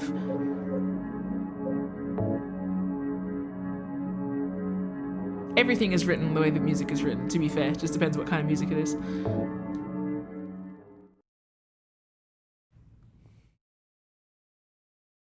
Silent Hill's music is just bullshit ass fuck ass sounds, killing me softly with their song constantly. Let's read. There's a memo here in the chart. Dr. Midkiff, please use extra caution with the patient in room 312. He should still have his religious freedom here in the hospital, but he shouldn't push his faith on others. I'm a victim too. Rumor has it that he got here by stabbing someone over a religious dispute. Please be careful. R. Crosby. P.S. It looks like the rumor is true. According to the head nurse, I do think he's a good person otherwise, though. Easy to deal with. Cult leader! Wait!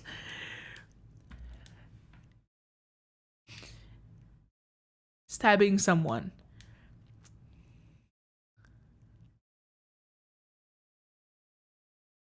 It looks like the rumor's true. He did stab someone. He's a pretty good person, though. Crosby. People are so susceptible to cults, it freaks me out. It freaks me out. Oh. I hate when people are susceptible to cults. It's so yucky. Read! We need to read. Maybe I can put my reading brain into learning how to use ChatGPT instead. I'm gonna kill you. Not for religious reasons. It's fine. Playing this in 2025 is so funny. I got an ampule. There's a handful of dirty syringes on the bed. I'm not about to use them, that's for sure. Heather has type 1 diabetes. That's why the game's full of blood. Oh, everything about Rome makes sense.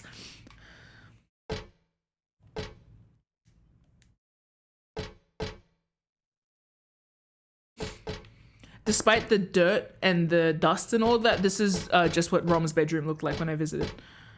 Cult circle on the wall, grates on the ground, syringes everywhere, blood everywhere. Some chick with a sword. And troubling memos. Left by me, mostly. The only thing missing is Sissel. I didn't meet Sissel. Yet. You gotta head to therapy soon, but... what a nice vibe to take into therapy.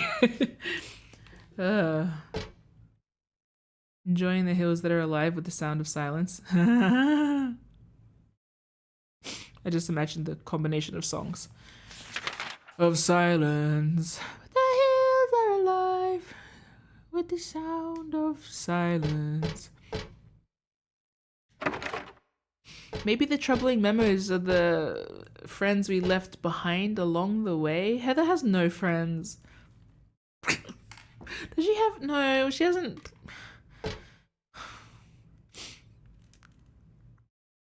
Oh well.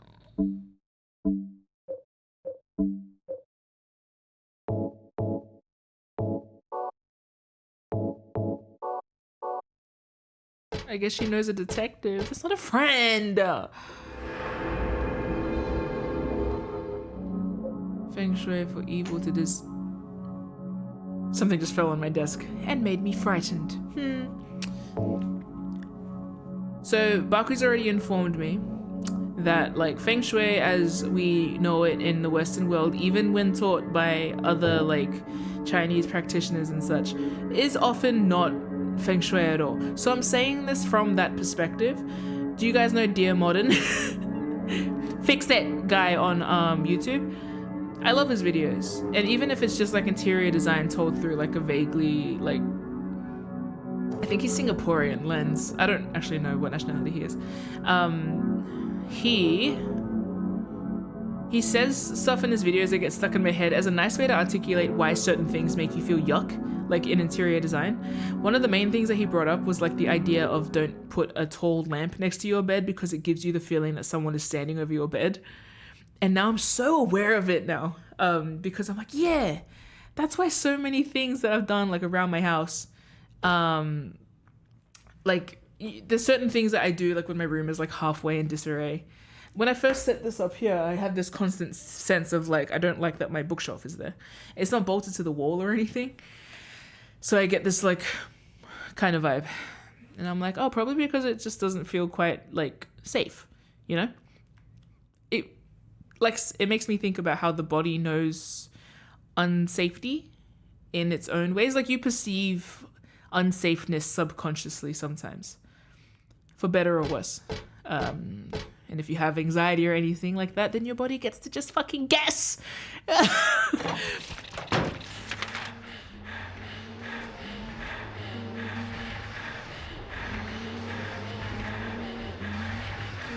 So yeah,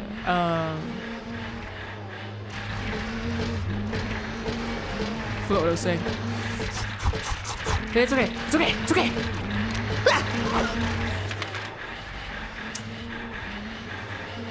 Prey animal brain is unavoidable. Yeah, but I got eyes at the front of my face because I am a predator. Twitch streamer, predator. No, it's okay. I only mean that because the new Predator actor is an islander. Finally, I knew it. I knew Predator was a Samoan. I'm pretty sure he's Samoan. He might be Tongan, actually. Oh,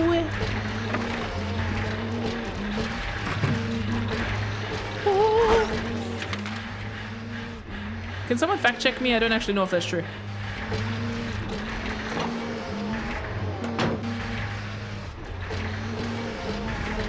Very moist in here.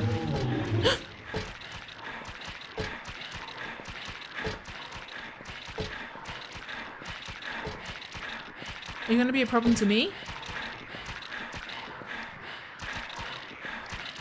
It's alright, you're just an audio experience.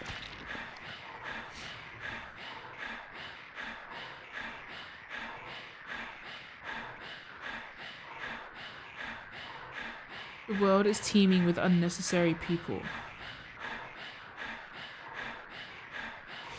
It's God's decision that I fight. As a knight of honor, as a protector of the seal, I sacrifice myself to the blood of criminals. Who wrote this? Some twisted individual, eh? Oh my god. I see this and I want to ask him. So you think we are one of the necessary ones? Heather! But it seems like I've heard this protector of the seal business somewhere before. You have, and I haven't focused on it at all. I love her. I love her. She's amazing.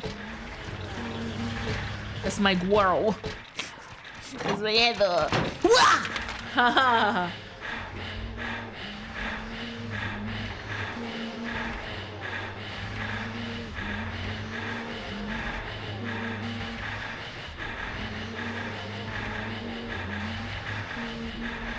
I love her. She's gonna kill God. Oh my god, guys, we're gonna kill God. Yay! And if we become God,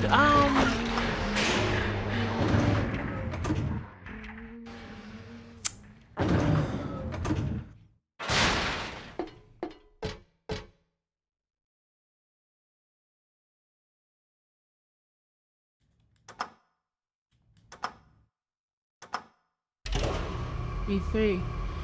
Yay. Slap bang in the middle of the food chain, big enough to eat and be eaten.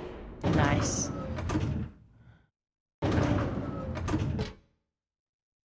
We love God-ordained problems.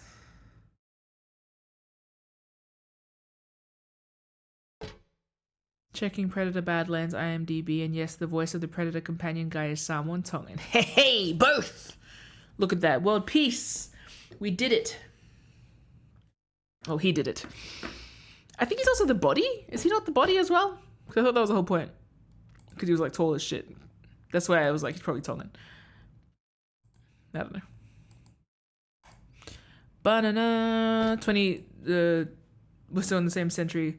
2025 version of the Urukai that was, I think he's Moldy.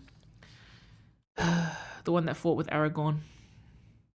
Oh, number 7 is Stanley. Let's go stab his corpse.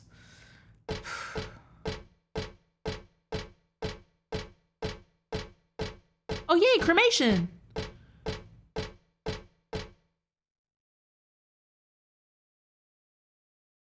Yahoo! Oh, it's numbers. Is this Sudoku? I've been meeting so many people lately who pronounce it Sudoku. Sudoku and the 1,000 paper cranes. Sudoku, but when she's stuck in that well. Okay. Tic-tac-toe. Tic-tac-toe track, am I right?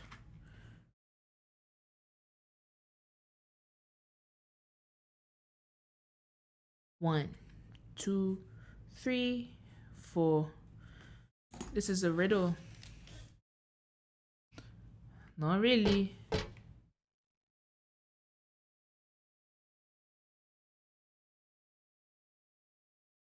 I guess, wait, let me look more closely. Maybe they're touching some. Maybe their hands embrace some and I'm meant to read it. I don't know.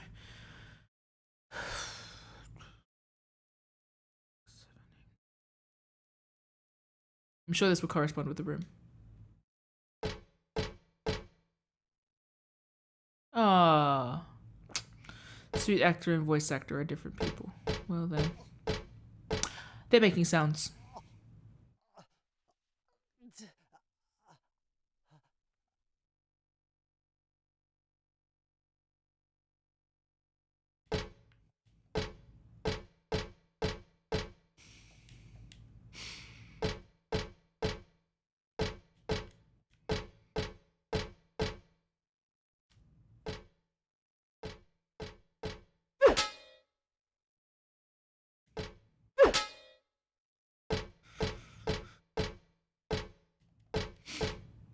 What if I set you on fire?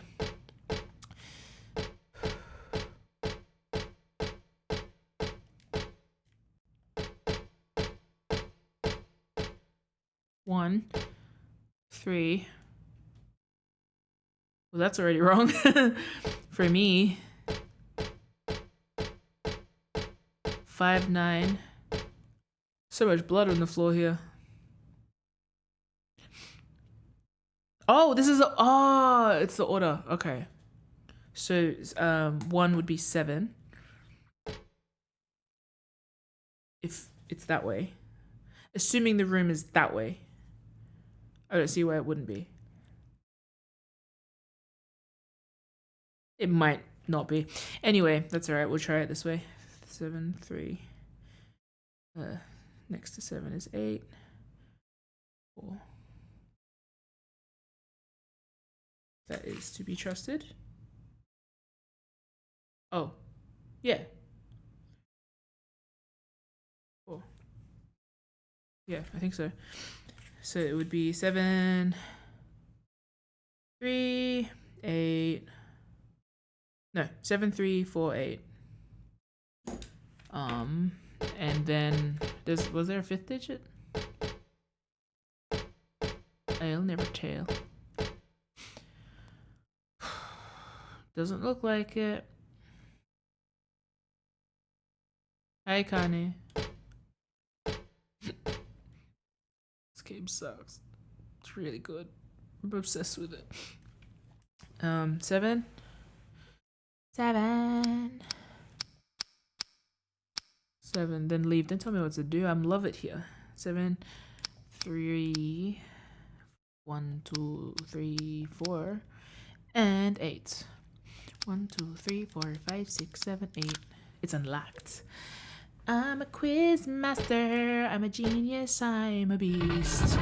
Let's look into the crematorium. I got a cremated key. Hee hee hee hee hee hee hee. I got a cremated key.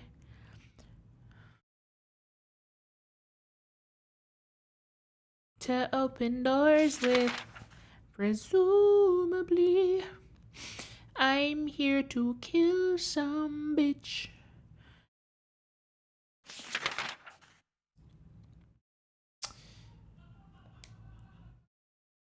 I could say the key is lit, yes, if I were 12.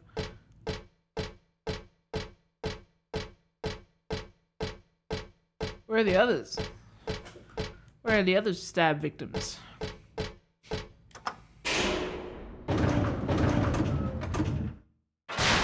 I scared. I got frightened. I feel like the fact that the elevator is a safe space to me is going to be impacted eventually. I'm gonna walk into an elevator and be like, yay! And then it's gonna be like, just kidding. But hopefully they'd never do that to me.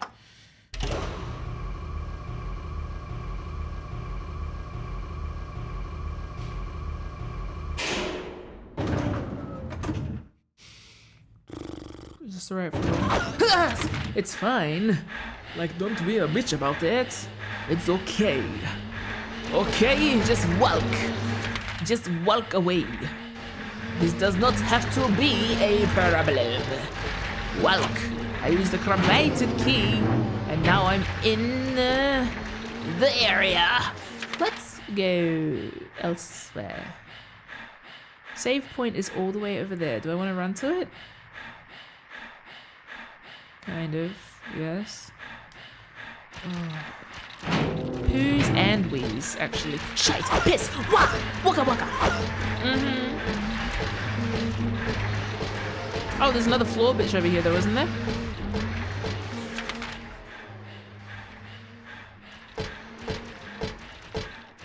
Still dead? Yay!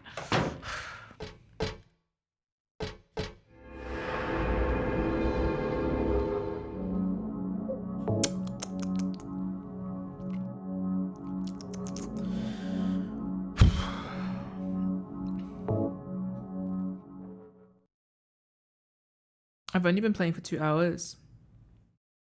It feels like I've been here for 8 years.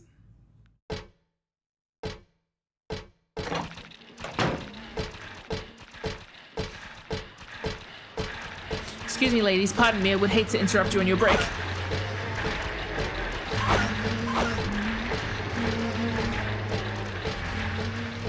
Day room?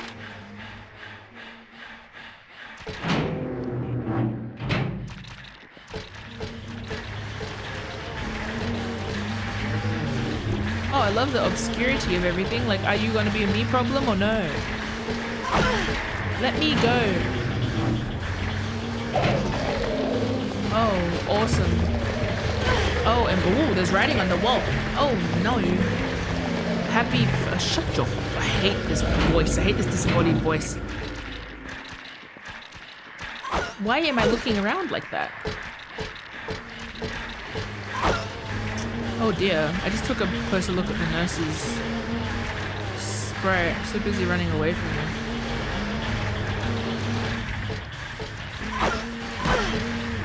Ow. Okay.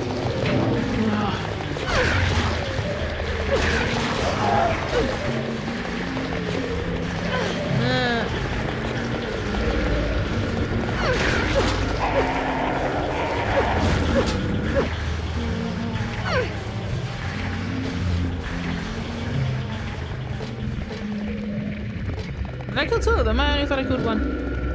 Alright, back in the horrid situation. Low-key, this sounds like Jabu Jabu's belly. Happy first birthday.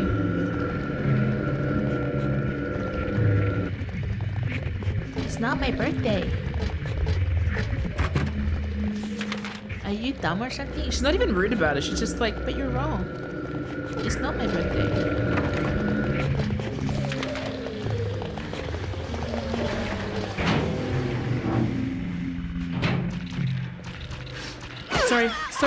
Sorry.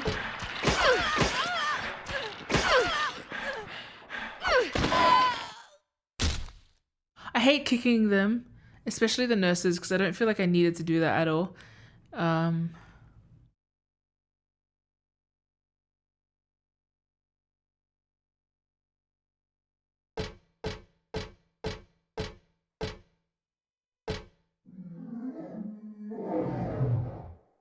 What's roaring?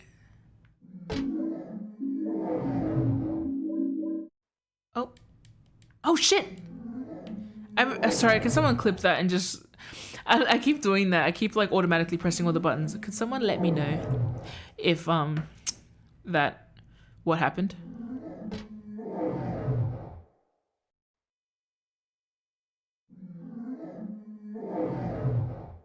Silent Hill 3 does provide a novel and salient dilemma. What if the people giving you information are also fucking annoying? I mean... So, a fun fact. There is a missionary that I realized... I've only ever heard the Samoan perspective of this missionary. And then I realized that, of course, he'd be highly documented because he's one of the first people to, like, sail the South Seas and stuff. And so I started listening to his biography recently.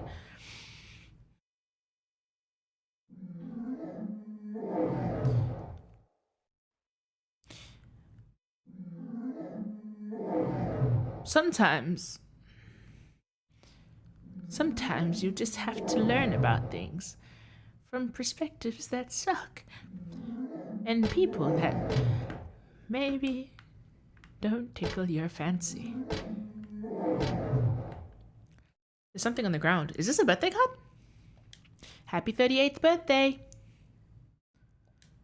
14 plus 7 plus 17 is 38, but it's not my birthday. When is your birthday? Do you know? I like how she's putting it together. Now what? Now what? Let's read some quick maths.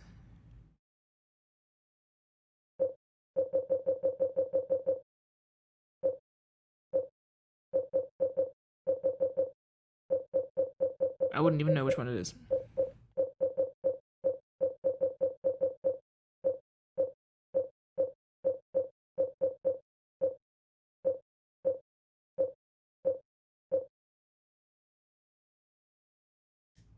I don't remember. Okay, are these birthday presents? Well, I guess I shouldn't look a gift horse in the mouth. Besides, if I didn't really need this stuff right now, he wouldn't have given it to me. That weirdo, I mean. Oh, wait, I can see what might have happened, though. In order to get those gifts, I had to do something I didn't want to do, which was kill the nurse. I had, what, is this like a pain? Like I had to either receive pain or give pain to get through there to get the thing. And without question, I killed her. Well, with some question, it's just not very good questions. What will happen if I kill you is not really like the question that we should be asking. Oh, it's just here.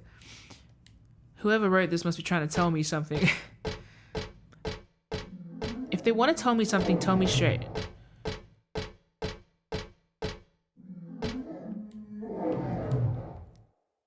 There's something on the platform. It's too thin to be a person. I don't think I'll go so far as to pull off the sheets and check. Maybe it's an appendage. Maybe it's a weasel. Just me and Silent Hill and my dead weasel. Oh, wait. I guess his name is what, Leonard? No. Vincent. My dead weasel. I also love how like the dog. The dog thing, right? It's almost like that's a visual that can easily look a certain way, but it's almost like it crawls past you. It's like it knocks you over in its like random pursuit of, like when a dog runs at you and knocks you over, but then like it's not, its intention wasn't that. It doesn't know your like food until you're like dead and bleeding, right? And then it will start, you know, like that kind of thing. I don't know. It's very yuck. Just human-shaped enough to be disturbing. Just dog-like enough to be extra disturbing.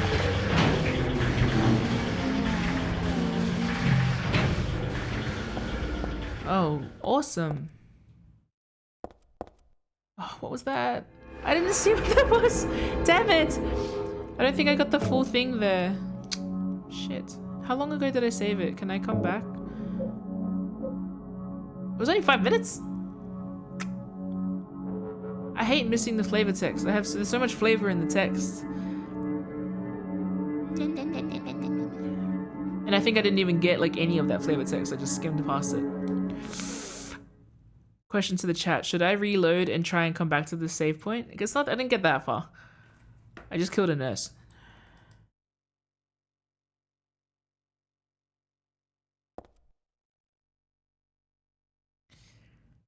Gonna get my door down for you. Do what your heart desires. I want to stop playing Silent Hill. I don't. My mouth lies. My heart desires more Silent Hill.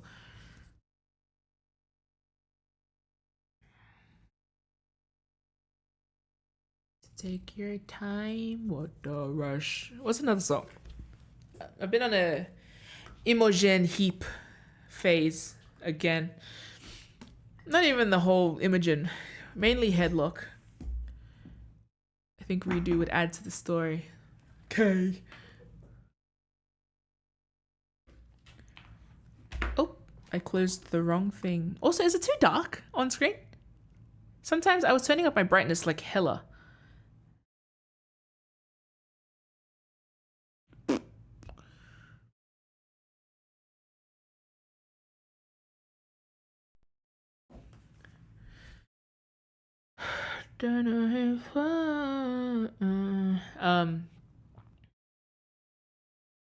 Yeah. I've also been listening to Aurora. So I'm in my like quirky white girl music phase.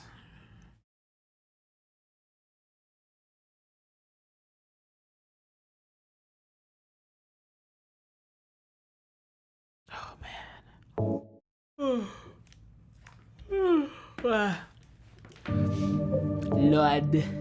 Lord the game from the previous save point.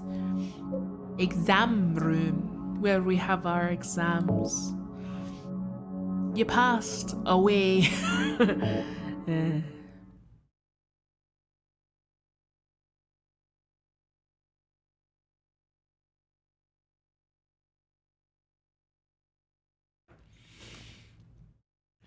I'm so glad I saved the game again at this point. My mouse is on screen. So like, is that too dark for you guys? Because sometimes when I watch back on my channel, it's like It's pretty dark. But I think it's fine. I don't know. Hopefully you guys can see stuff. Or not. I don't really know how to change the brightness anyway. I mean, it's probably in the menu. So I just heard the way I was talking and going like, see, like that, you can't see anything. Oh no, my torch wasn't on. I don't think we need to see all that. Sound is enough. Good point. I don't need a cure for me. Me?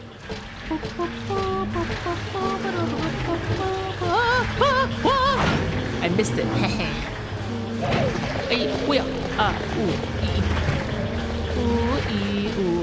Oh no, what's on the floor? What is that? Entrails? Is that entrails? Kinda looks like entrails. Beef jerky. Get the beef jerky in your mouth, bro. You know what? We don't need to talk. Oh, you are a wad of poo. I don't like you. I'll hit you with my knife. Knife.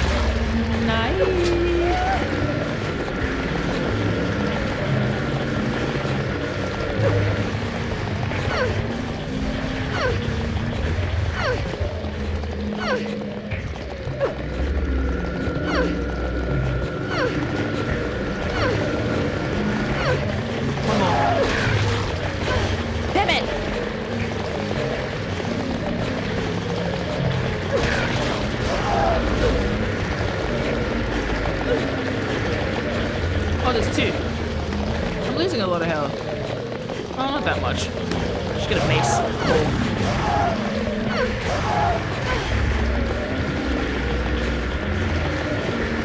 Did I get back up? No.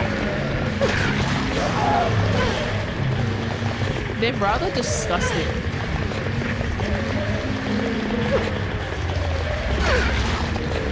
Blood soaked is such a bad quality to have.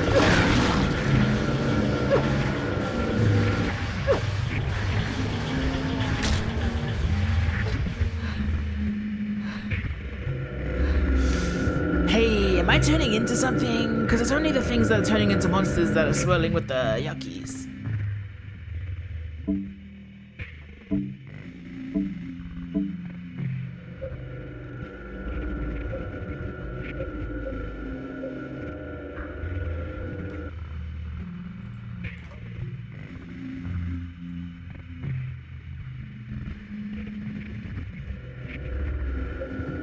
Prey evolution, survival of the fittest. This is a kind of survival of the fittest like concept. Not like that concept is flawed in a lot of ways, but like it is a universe that has put me through like a intense situation so that I improve like in an almost evolutionary way.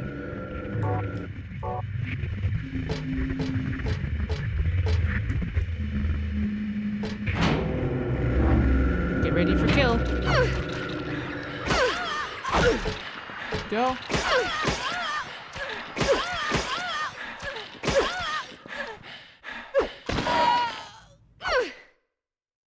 The way they do that, not good at all. Hate that.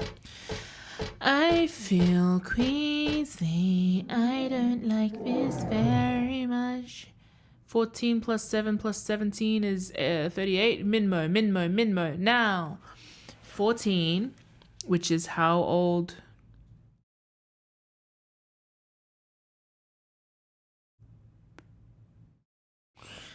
"17 is Heather. 7 is Cheryl. 14 is... none of my business, honestly. I don't think Alyssa was 14. She looked... but I think we're converging. The 3 Minmos is me. Health drink. First aid kit. I got an ampule. These birthday presents?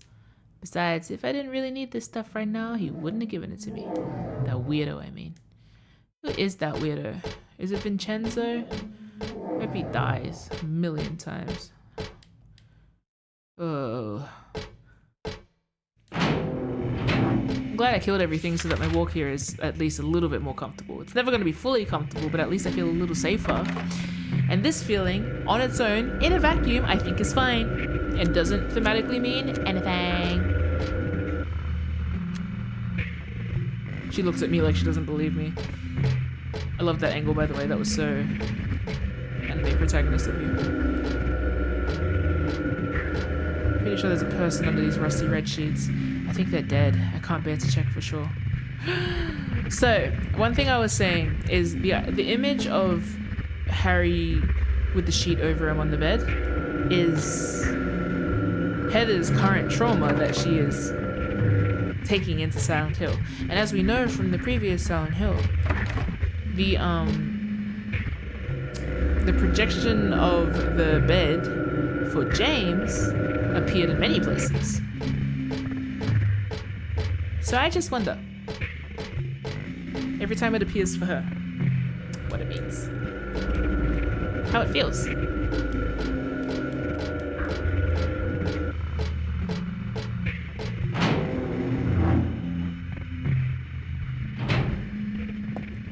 Alright, let's do this right this time and not fuck it up again.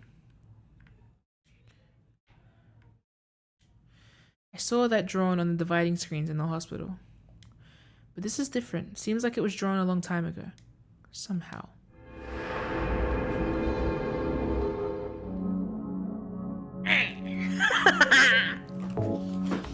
I see. The old gods still preside over this place, or whatever that dumb shit said. Oh my god, is that Sasha in the chat? Hello, hello, there are worms in the walls. Hello, hello, there are worms in the walls and they wiggle, wiggle, wiggle, wiggle, wiggle around town. They wiggle, wiggle, wiggle around town. There were worms in the walls. There were worms in the walls. I got here 6 seconds difference. I'm so consistent. As opposed to a lesser share of Heather. 7. No, I don't know. Maths.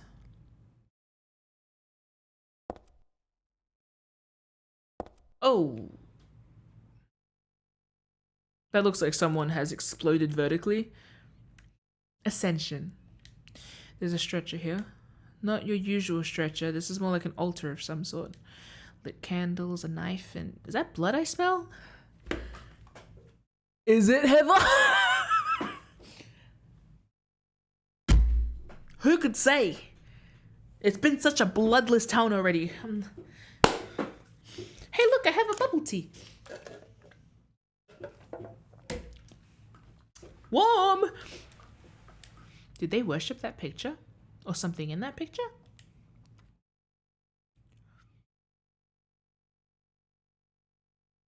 Those candles didn't light themselves now, did they? She clever. So nice to have a clever protagonist in a Silent Hill game. Yay, cult shit! The title is Lost Memories. One characteristic, mentioned only in rare documents and dying out in the modern age, is that of ritual sacrifice. Offering prayers pierce a man's chest with a copper stake. Drench the altar in blood which spouts red from the heart to praise and show loyalty unto God. In another sacrificial rite, mentioned in the same book, the victim is burned alive. This was a more dignified ceremony in which prisoners and sinners were not allowed to participate. Only the clergy could be sacrificed.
Bleeding is for peasants.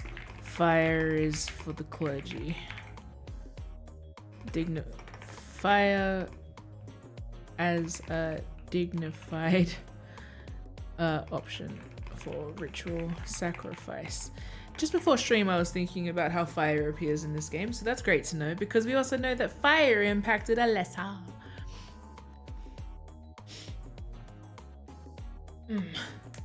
Similar to burning at the stake, no comparable rite can be found in religions practiced nearby. It may have some connection with the main deity being a sun god.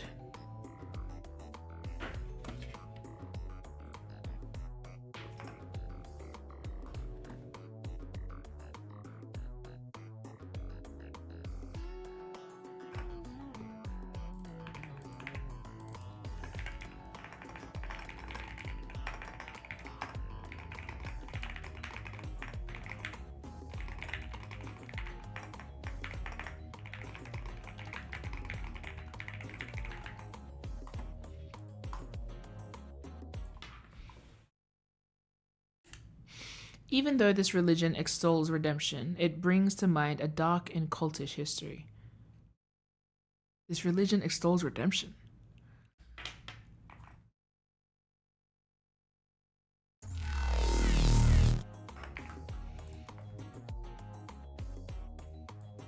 Interesting.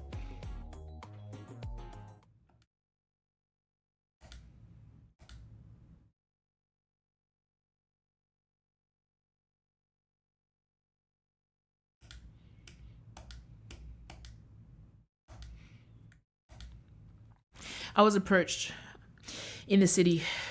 So I have this thing. I must be very approachable, or I just emanate that like people can stop and talk to me, or maybe because I'm always walking alone in the city during like the day and the afternoon.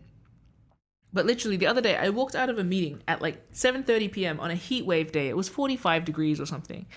And no one was out because it was disgusting in the city. And I, while waiting for a set of lights and while waiting to hop onto a voice chat with Sarah and Rom at the time, I got approached by two Christians from a youth group that just asked me questions, and I can actually spot them from a distance now. And I said immediately before they started talking, I was like, I've already gotten a few of your numbers. We've talked. I'm starting to recognize them. They no longer recognize me, and I'm just like, we've met before. And one of them didn't believe me, and then he gave me the number because like part of the goal is for them to invite me to one of their events.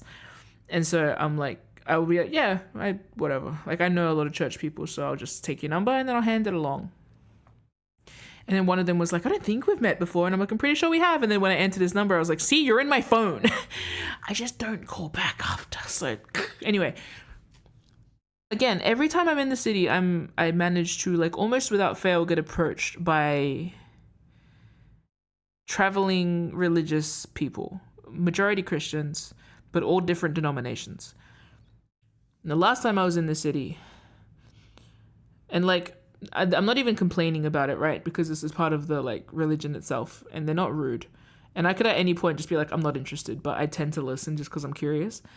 One of the people I was talking to recently she was actually Korean, and she was telling me about Passover and how I misunderstand, how a lot of Christians misunderstand the concept of Passover and the idea of the body of Christ in general.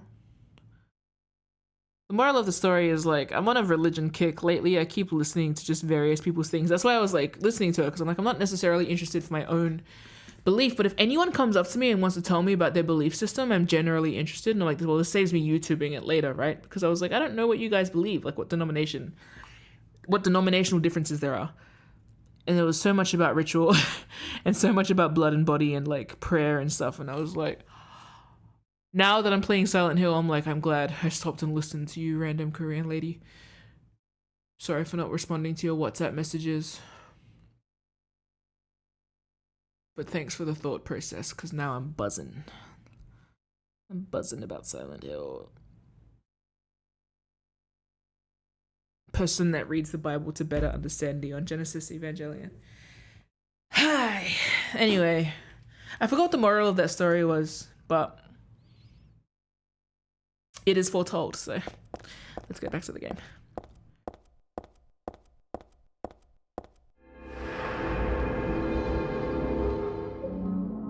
Oh no, I'm out of space. I don't need to be saving it this much. Arguably.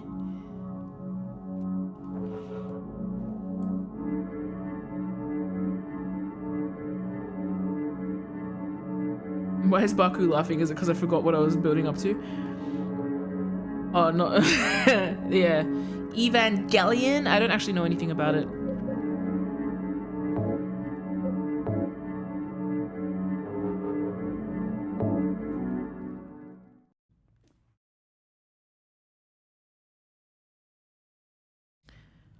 I actually don't know anything about Evangelion. I just remember there was a Tumblr post for a while. The guy that reads the Bible to better understand NGE.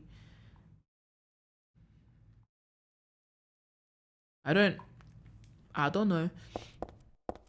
Aren't there angels?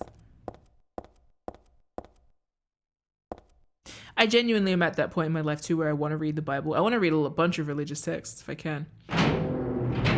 Evil theologian is kind of the trope I'm building up to.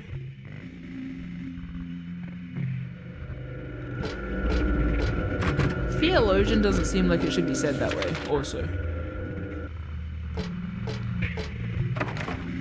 This hospital wall always reminds me of the weird one in Silent Hill 2. I wonder if I have what I need. Is there any more elevator to go through? Oh, there's that room there. I didn't go through that door. Well, let's check it. Rest room. Me when I rest. I got scoured. Something's fallen onto the floor. Looks like a severed leg. Bad. Oh, I got scaled again.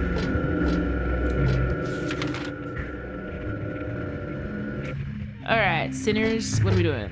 Oh my god, I want to watch Sinners. Should we do a stream team Sinners watch? I also want to watch the Dracula movie when they're on the boat. I guess vampires is a recurring theme here. We should also watch the new Frankenstein movie.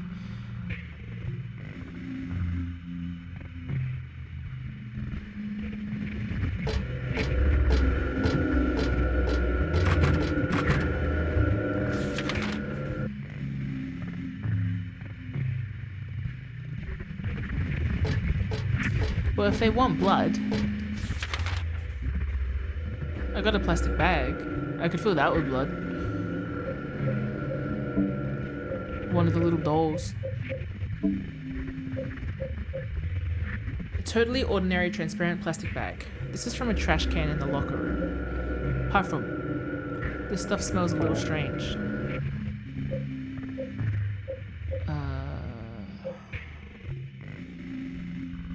I could fill the bag with perfume and set it on fire. Would that help?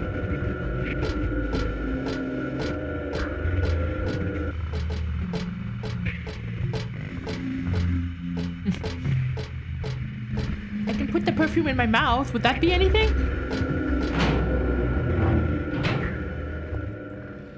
Sinners.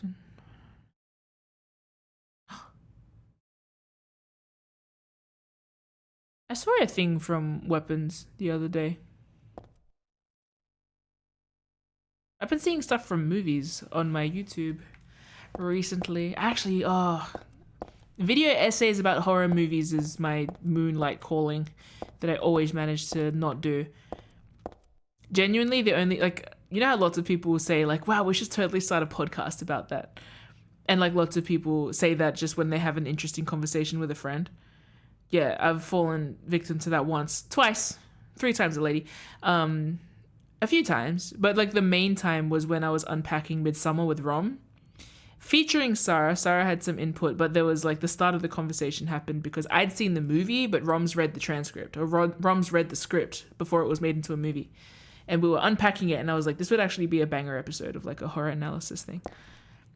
Alas, it was just a conversation while I was walking home from like work or something, so. Combine with perfume.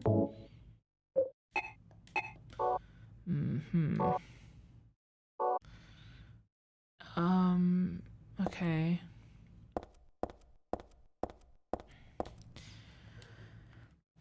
Yeah, no, they didn't light themselves. What if I just bring back like a chunk of meat? Why would it need that? What haven't I done?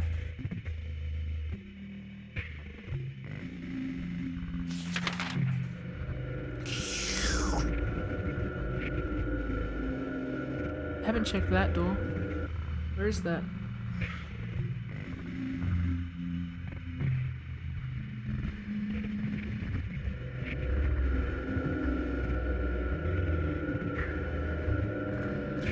Ooh, take my love away. If I come back around, would I know what to say? But you won't forget my name. Not today, maybe tomorrow.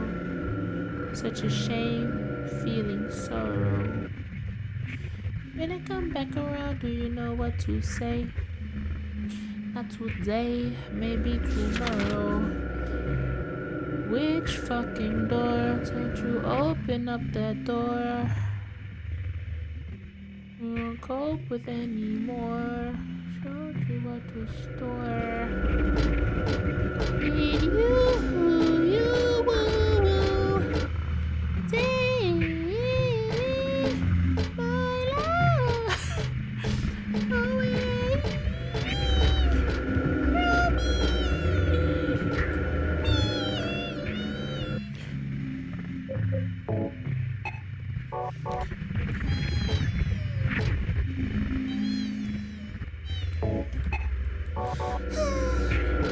What if I put some meat in my butcher bag? What if I put my meat in my butcher bag? Oh my god, I heard big booty bitches today for the first time in like what feels like 10 years. I got big booty bitches. You know the doo doo doo doo doo.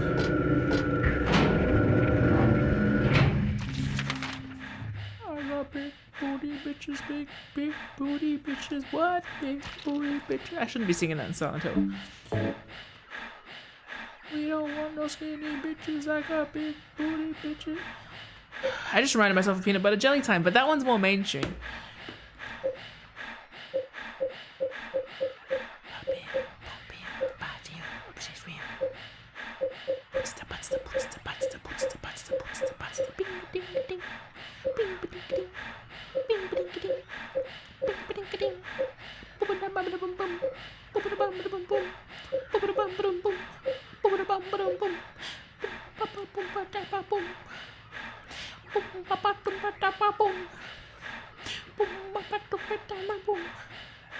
Sacrifice myself for the criminals. Criminals. Where I forgot you would be there. Don't worry about it, we're fine. What would be one of the conditions of a ritual that summoned you? Chat. Riddle me that. Thank you.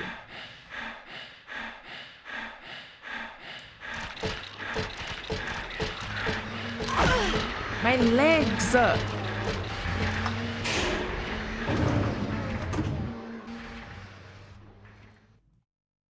All you can eat crab buffet? Katie! I didn't know your game! I'm so used to my white friends not liking crabs. I was not aware of your game, fellow crab eater.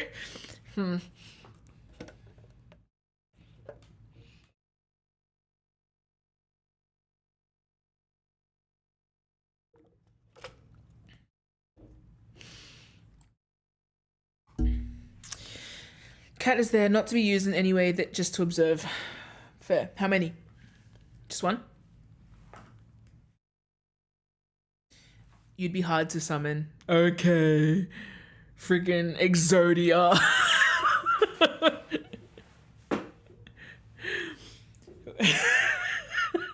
That felt so mean. As many cats as you can get away with. You don't even get out your house with the things you want to do. Okay. Are you what is on the chair?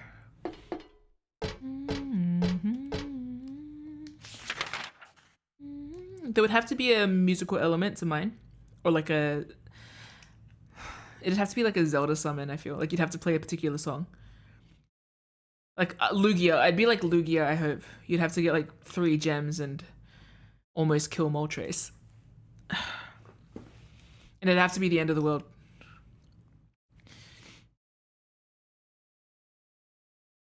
Get some catty bitch to play the ocarina.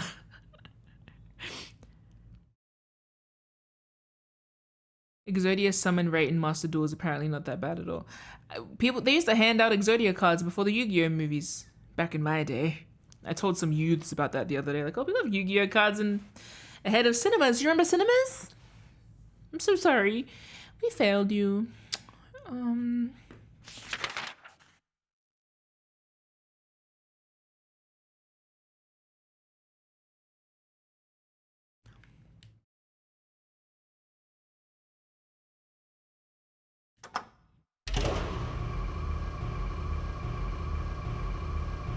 Exactly like the usual ritual summoning, but everything's done with kitchen utensils. That's called baking.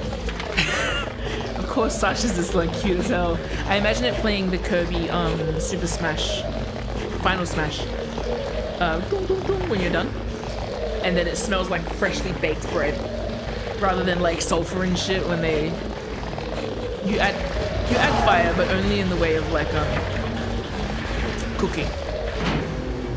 It's a piece of cake to make a pretty cake. You can summon Sasha. You gotta do your cooking by the book. Lymphatic drain with guasha. Day room. Stairs. There's a stairs. I can go up the stairs. I don't know why, but I think I've not been to a floor yet, maybe. I think if someone breaks a cup and says this is Baku's fault, I will show up in a week out of guilt. Oh.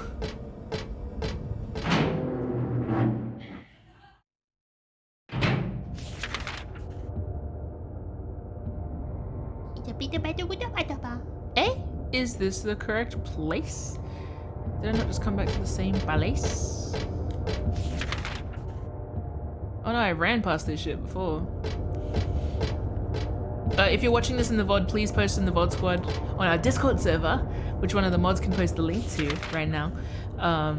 Tell me what your cult thing is. Your ritual or something.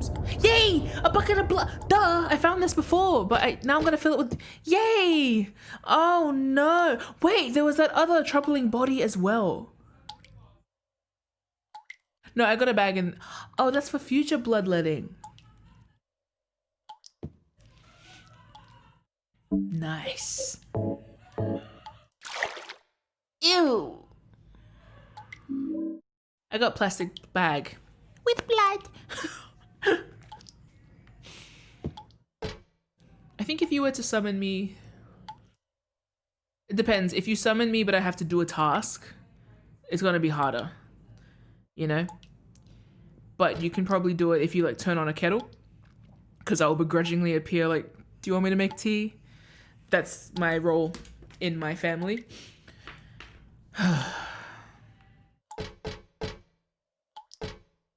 But if you want me to arrive in like in a fun way, then maybe oh, I love the detail of the blood actually lowering. I put blood in from the treatment room in this. I don't especially want to carry it around with me. Yeah, it's a biohazard. Leon Kennedy. Sorry.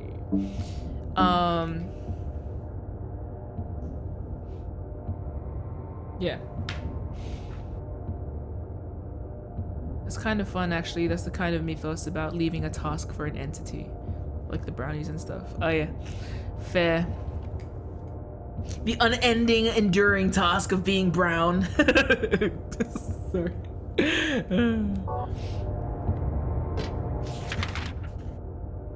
Ease. How do you summon MIM in a fun way? I don't know. You give me a video game. Every now and then I respond to a message. What? You sit at the altar and you give me compliments and I show up to be like, what do you mean by that? Elaborate.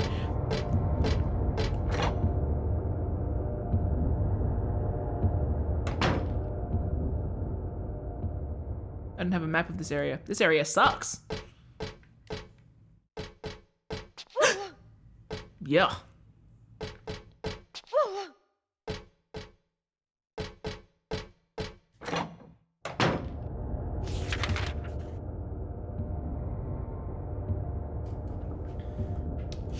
I think you'd have to use a JBL speaker to summon me specifically.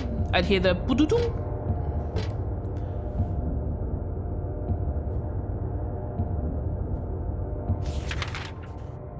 I don't know, guys. You tell me. What would you put in the MIM summoning circle? You guys would know sometimes because, like, when you want me to play a game. Entertaining myself. Aww. Thanks. That's really cute. Thanks for... Katie just said, hoping that I stream today. As a last resort, because you don't have any other things to do.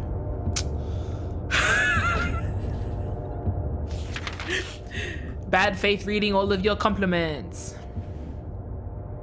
Glad I could be a last resort.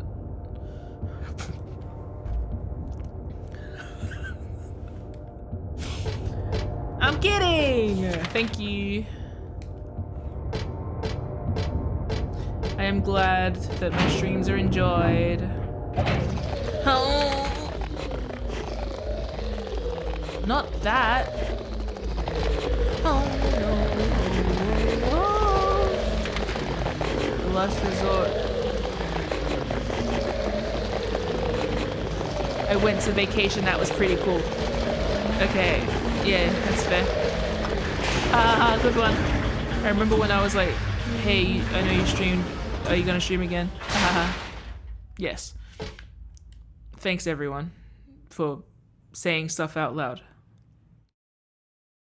I appreciate it. Where's the fucking floor?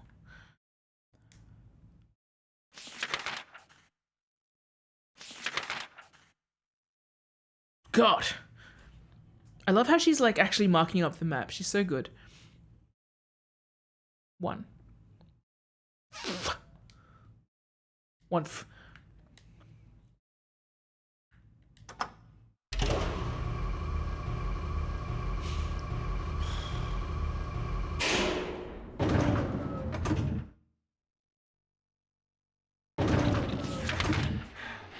She's widow.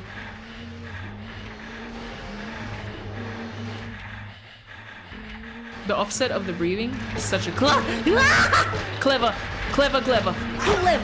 design. Clever audio design. I ran the wrong direction. Glitch, fucking shit ass bastard messes. Why are you running? Turn right. Yeah, and what? You missed. Now what?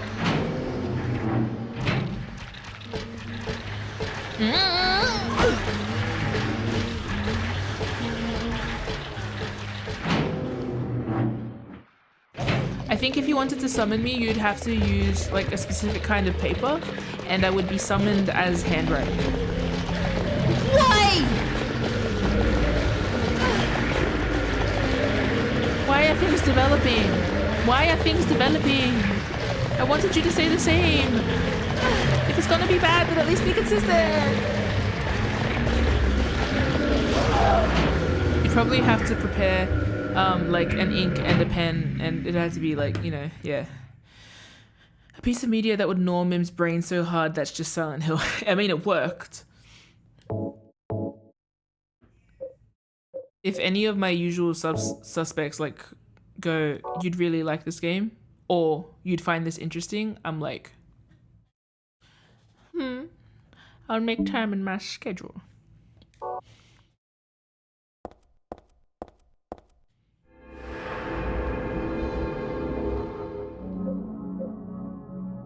I think I'm gonna have to start saving over my old versions.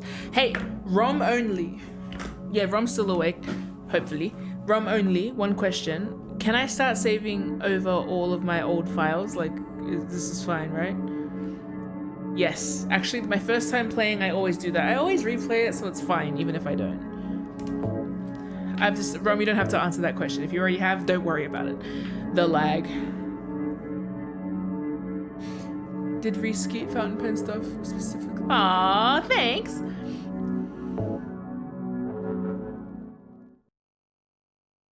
I got my beloved fountain pen right here.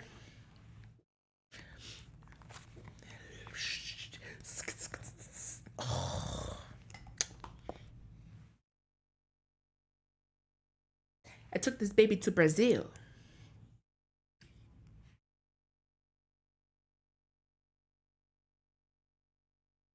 So pretty.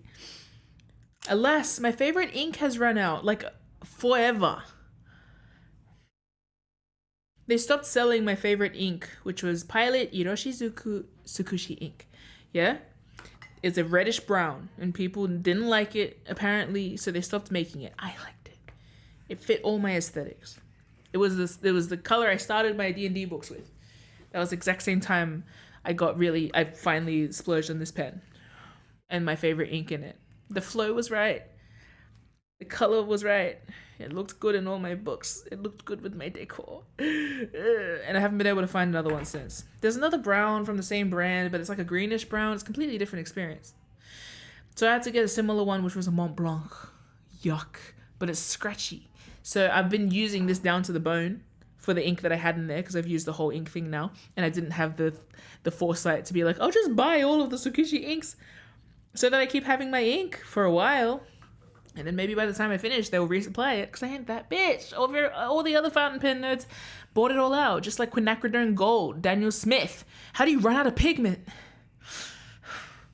How do you run out of pigment? That was my favorite color as well. And I gave, I think, you know what's fun? I gave Rom a watercolor palette. Rom, Sarah, Percy, I believe. Maybe Anais? Because I made a bunch of spare palettes when I got really into watercolors, and I was like, I want all my friends to watercolor too, so I'm going to ambitiously send them all custom curated watercolor palettes, and they're gonna totally get into it. And Rom did it once, I think, with me of at a cafe. Me and Sarah, we watercolored one time, but otherwise it just sits on Rom's table as look how much I love you.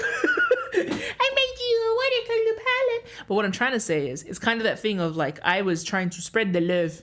And at that time, I purchased a quinacridone gold, Daniel Smith. At the time, the only single pigment, quinacridone gold. And the official quinacridone gold, it was a pigment that came from a certain type of car paint that was made. And I didn't know that they had limited amounts of it. I don't even think they knew they had limited amounts of it. It was one of the favorite yellowish tones, yellowish brown tones, a perfect gold. It's bright enough, but then brown enough to be both. It's a very rich color. It's my favorite. And to think I used most of mine on just drawing Link, because he's worth it, right? Anyway, what I'm trying to say was, it's one of my favorite tropes of the thing that I liked a lot, or I loved. I split it. Oh my god, just like Cheryl. I split it, and then now I've run out of it because I've used it, but because Rome is cherishing it, and Sarah's also used it, but I think Sarah doesn't use that yellow a lot, so Sarah has a lot more of it than me, because I use yellow in basically everything.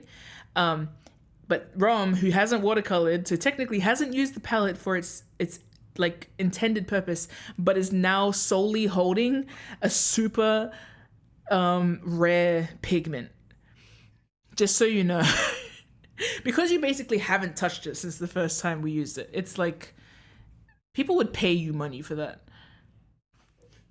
So yeah, I think it's neat. I don't know. I just like the principle of it. It has increased in value somewhat, but it was always super valuable. I was literally finishing that paint palette when I went to Canada, and that was when I realized that I get time blind when I'm in art shops, and Rom doesn't go to art shops because Rom is a digital artist primarily. So I was in the art shop being like, what are we thinking? Genuine amethyst or this other one? And Rom's like, I want to go home. And I was like, oh shit, it's been 3 hours. I didn't even realize, my bad.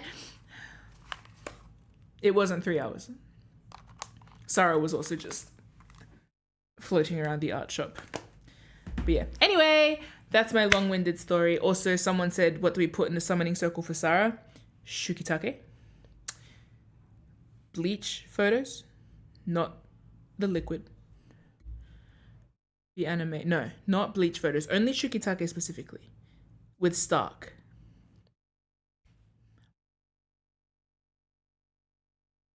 Pretty flowers, that has to be part of it, fresh flowers, but presented in a horror way.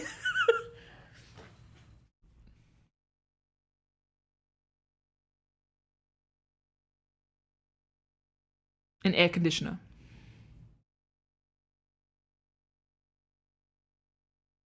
And curry powders. You know what it would be? Kind of like how Sasha's was like this sort of baking energy.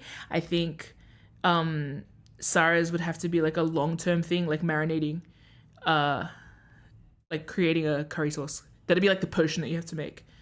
And then you like have to by the end of Sarah's one, your nails are gonna be yellow from turmeric is the vibe. And you have to do it with your hands. That sounds racially charged, but it's actually just because no, it's not racially charged, it's just culture actually. Yeah. Is Will Ravengard in both of your summoning circles asking for a friend? No, I would hate to use him. Anyway, speaking of blood and pigment,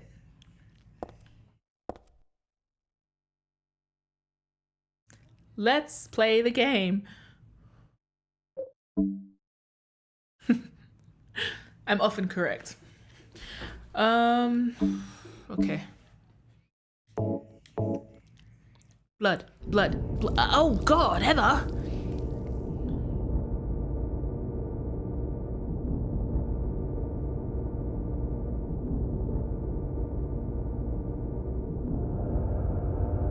It's a lot of blood. Oh, it's making the shape. Huh? Pool.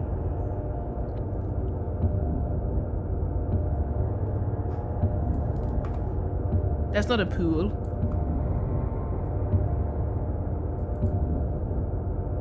Oh, it is a pool, but it's a shit one.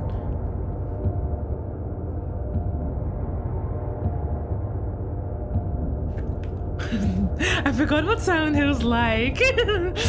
Oh no. Blood created the pathway that leads us to salvation.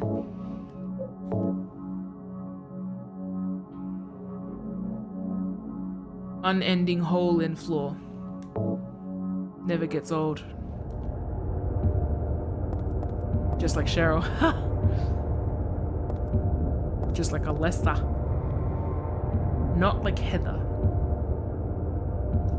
I don't even, it's like your first day of existence actually, so I don't know. The stretcher, I mean the altar is drenched in blood. It looks exactly like there's just been a sacrifice.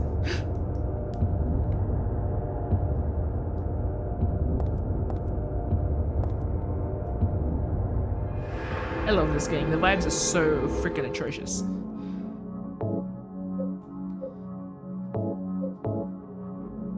It's really bad. Obsessed with it, but it's really bad. It's really quite bad. And like hospitals are meant to have blood in them, you know? Oh.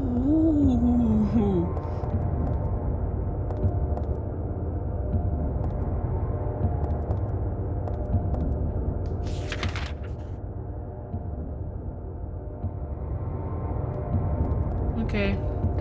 Down the unending thing I go. Yay.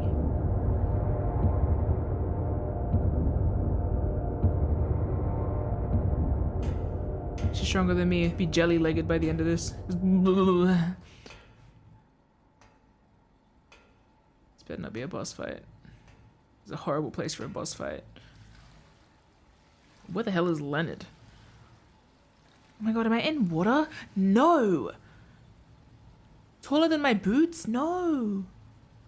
Heather? Yeah? Oh. Yeah? Leonard, where are you? Thank you. Now I can finally leave here. No. Oh no! Now Claudia's ridiculous dream is over. Well, I guess it's time to dispose of her. The salvation of all mankind. Ha! Why must we reward even the unbelievers? What are you talking about? About our plans, of course.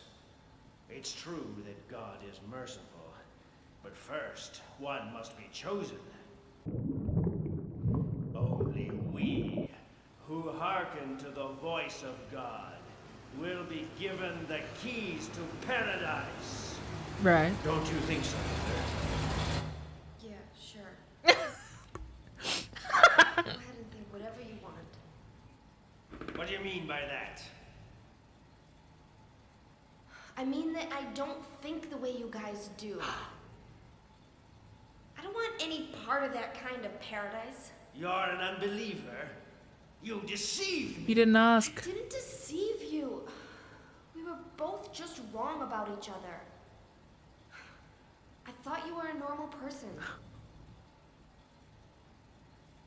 So you tried to trick me so you can run off with my Oh, you have it. seal, eh? Heretic! You plan to destroy God! That's what I've been saying. I told you I wasn't trying to trick anyone. What is this seal thing anyway? Don't play innocent. You can't fool me anymore. Fooled you without even trying, The dumbass. seal is mine! I was appointed by God to be its guardian! You're fighting with a 17-year-old. The only thing you'll get from me is a gruesome death. She's so cute. Leonard? Is that you? Death to all who turn their backs on God! Is every person here a mental case? Well, I guess you're not a person anyway. She's okay. She is so funny and like endearing that I'm gonna win the whole game and the entire world. She's perfect. I love her. She can do no wrong. If she killed people, fine. The track? And yeah, that shot of like, she's so cute. I love her.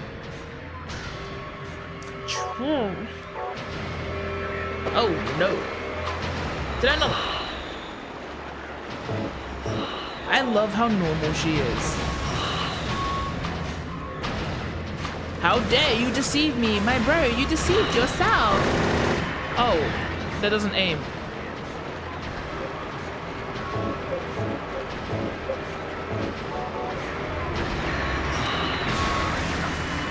Oh.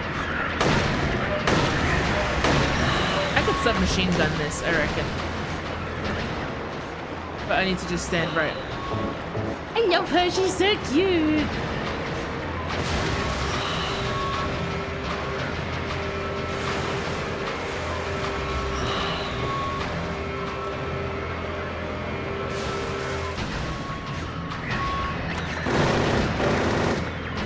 With my submachine gun and my no bullets. That was a lot. That was quick. Well, whatever. I have more bullets.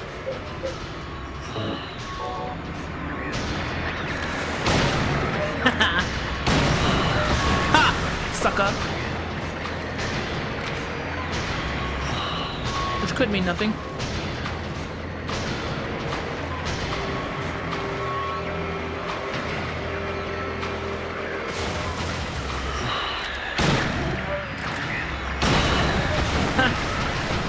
Idiot. She's so respectful with it too. It's not like she's like irreverent or mean or even very rude about it. She's just like, I respect your right to do that, but it's not what I thought was happening and now I want to go home. Easy. She's so sweet. It's actually really loud. She's so sweet and I love her.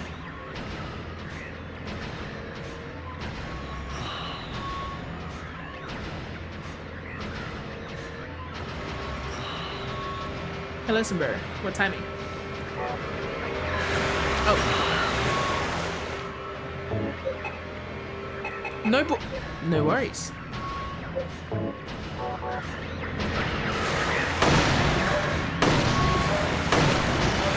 You're just some old bitch. But she's being nice about it. And noble. This is such a funny game to play. This is so funny. I can't even like, for context, I just finished my work, my contracted work with a faith-based advocacy group where I did a lot of time with the church. And I just posted on my Instagram today, like, I'm gonna go play some Silent Hill 3. I did not realize it would be like a kill God game. And disobey religious fanaticism game. Fantastic. What a lovely recalibration for me in my brain.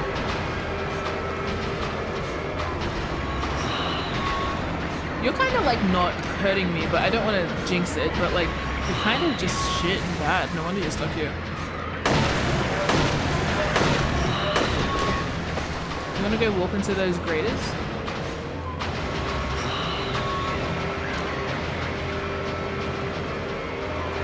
Want to get cheese grated, loser? God, I feel like a pizza. Sorry, his back kind of reminded me of pepperoni, which is disgusting, but it doesn't take much for me to feel like a pizza. You feel like a pizza? Really flat? Kind of saucy. Mostly cheesy.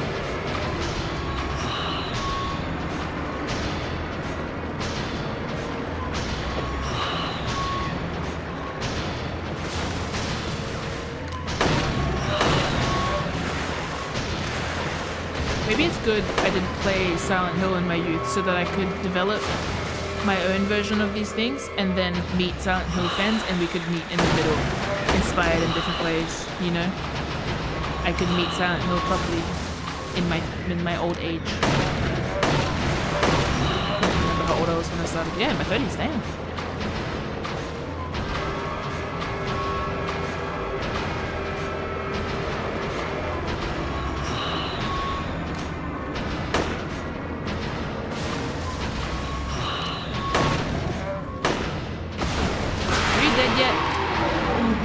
Yeah, you didn't do a good job protecting your seal, idiot. Oh no, please don't have a second form.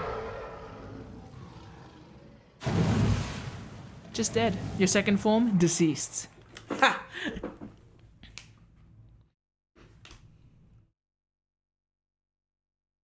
It's very bright.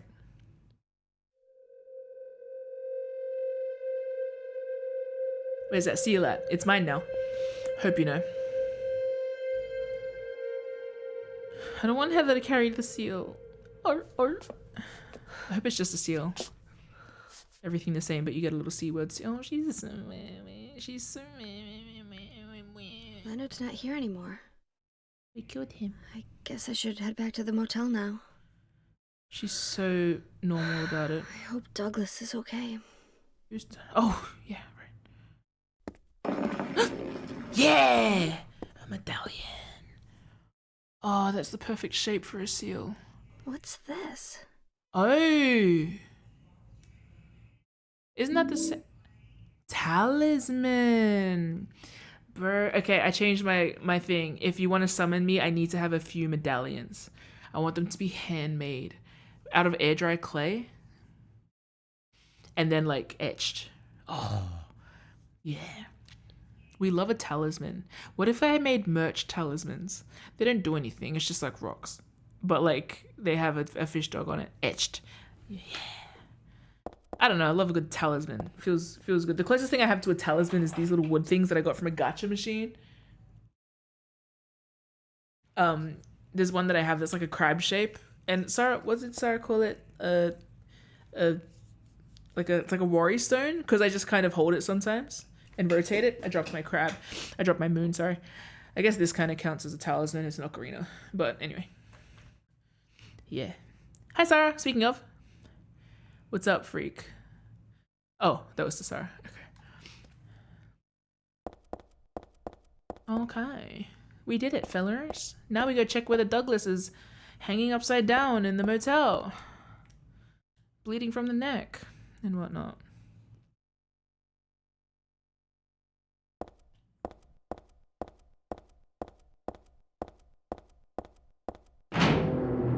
Is the hospital fine now? No more trouble?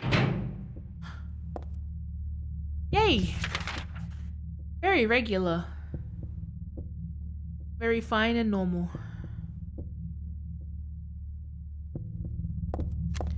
I love the way that Silent Hill plays with like for example, that last fight took place in C4. I knew when I was looking at it that we were next to the pool because I was like, oh, I haven't gotten to the pool yet. And the visual that's used for the blood pooling is pool-like. So I feel like in the back of your mind, it's like when you dream, you're not ever like creating something from scratch. It's always something that you've seen or whatever. Like they always say, the people in your dream that look like strangers, they're probably people that you've met in real life or walked past, and your brain has processed them, but you haven't recognized them. So like I love that kind of detail of things that are out of place, but not necessarily completely out of place, that they seem completely random.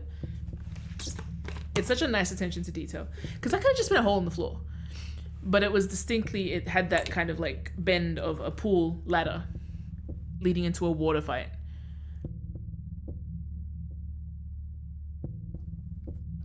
But you know that C4 is right next to the shower room, so when the blood drains like that, it kind of invokes that. But it's not like it's necessary, but it just kind of has a cool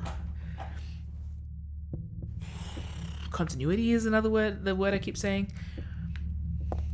It's got a logic to it, which I think is important in a game that's so selectively surreal and absurd at times.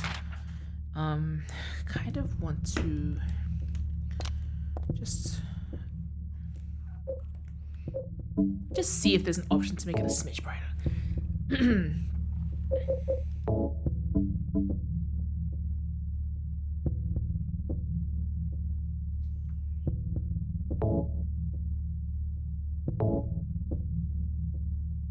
Oh, you can save the game like that. Is that a bit better? I don't want to make it too bright for me, but I don't know. I love you, Silent Hill, you are so interesting.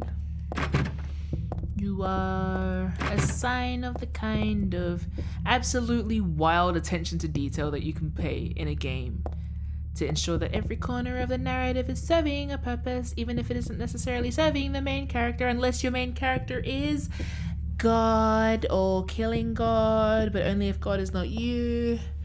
Defying God, but not even like, that's not even like your intention. She's not here to defy God, she's just here to kill a bitch.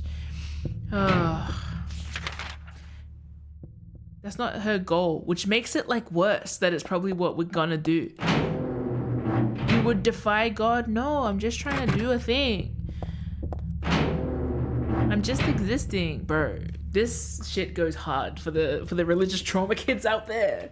Yeah, nice. I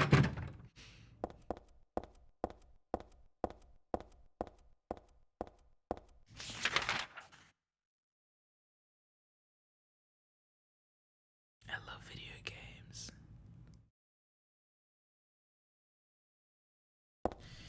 I love video games. To put another disc in my PS2, baby. What?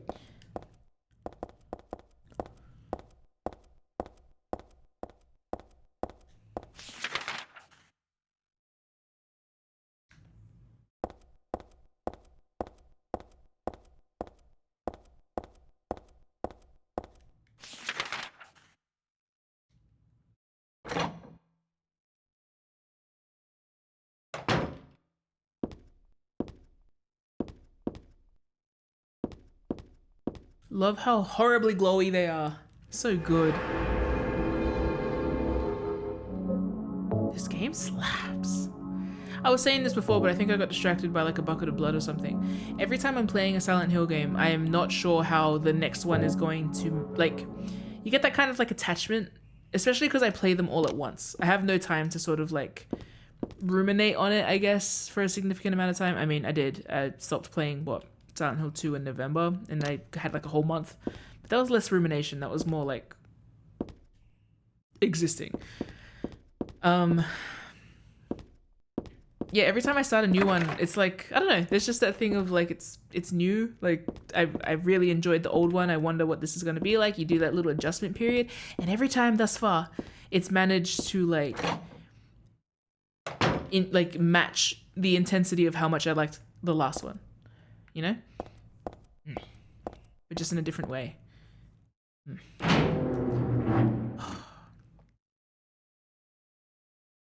because it's in the same universe, it like stacks. Why did you send her to my father? Was that wrong? It's your fault that he... But surely it's a good thing. It means he was one of God's beloved, no? Those who mock God will never receive salvation. You'll go to hell, Vincent. You'll never feel the joy of God's everlasting paradise. And you think God is going to save you? Ha! What do you know anyway? I know about the pleasures of this world. And I want to find my happiness while I'm still here. You hated your father, didn't you? I saw the way he hit you, and kicked you, and made you cry. The memory of his cruelty is forever burned into my mind. Yes, and that's why we need God. What you call faith is nothing more than a child crying out for love. That's why you're all alone. You don't understand. None of you do. Taking advice from Vincent, who looks like he doesn't have a single friend in the world. That's why you're all alone. Me? I choose to be alone. I'm a lone wolf. I, in fact, started my own GeoCities website, and I've had 10 hits in the last 3 days. These are the simple pleasures of life. I want to live while I'm alive. Do you know they have internet cafes now? So I can kill 2 people, that's fine. I got a gun with a lot of rounds. Yeah, I can sympathize with Claudia. I'll shed a tear. After I put a bullet in her head, I'm sure it'll be fine. No, I see you, game. I see you. Joke's on you, I find religious nuts and atheists annoying. I'm joking, they're actually both quite annoying in the game, so like... But I'm like, oh, that sucks. You are put in a predicament. I wonder if there is a theme in the game about the subject of violence. About the concept. There's an S there. Concepts. Boy, I sure hope you didn't adopt a sense of fucking shit as a result of your fucking shit. To be fair, quite genuinely, a lot of the work that I try and do in real life is like unpacking the reasons why people are the way that they are. Including like religious fanaticism and its connection to like trauma in general, as well as the concept of salvation. I mean, oh yeah, let's talk about religion. I mean, this is like such a game to talk about it as opposed to my random asides when I'm playing like Animal Crossing or whatever, because like even if you are okay, so if you're not of a particular faith and you look at religion just as a topic, to me it's always struck as like there are certain questions when you ask, for example, why does this happen enough, eventually you'll ask your way to the point of like, what happens now, what happens, what provides meaning to my life, why do I exist, what happens next. It is one of my beliefs, I guess, that like people sort of pursuing the answer to like what happens after we die, like that looming inevitability of life and death. Let's kill this bug while I talk.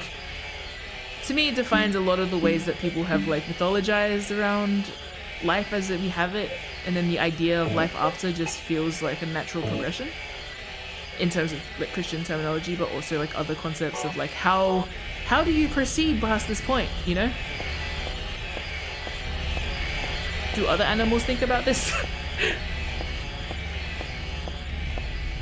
But again, that's also religiously charged, the idea of just being like animals.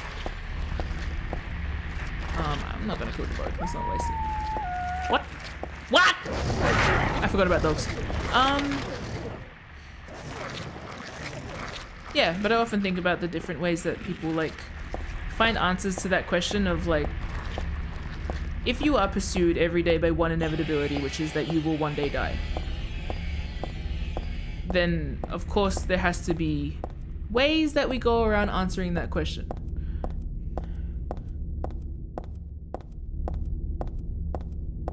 And I find like in that's why I like studying religions, because you kind of find like storytelling, the way that storytelling like defines our existence, I guess, in all different ways.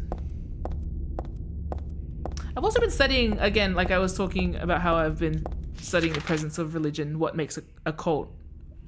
When does a cult become a religion?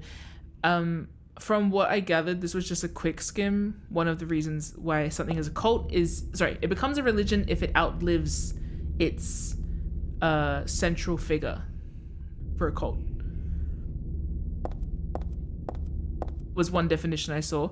I also saw another one that was talking more about the vibes from each one, but I feel like that's very subjective.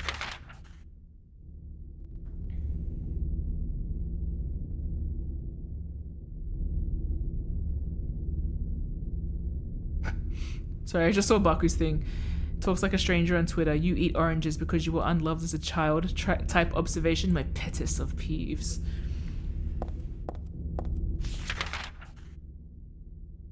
The need to psychoanalyze and pathologize people's characteristics online when they're strangers to you. People should be bullied more for doing that.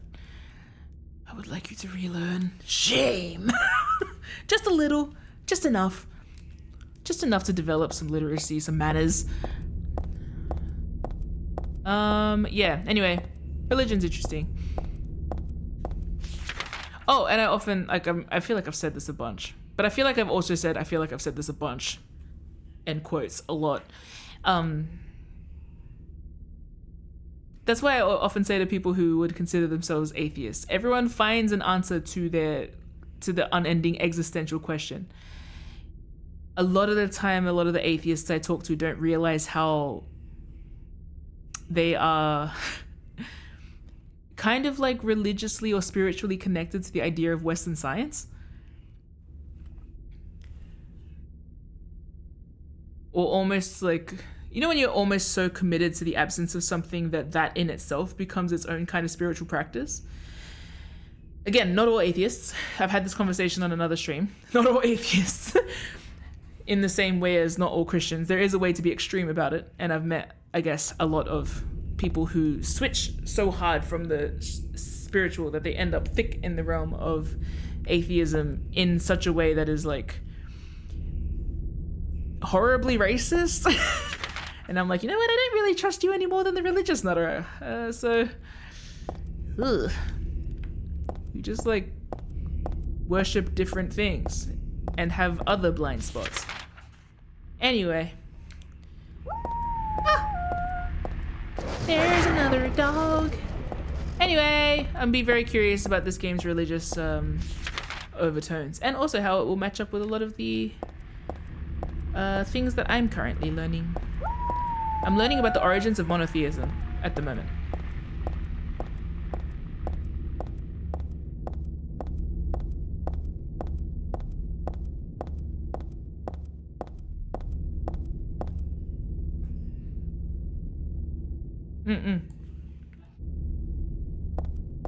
I also think lately, and this is kind of sad, I think, with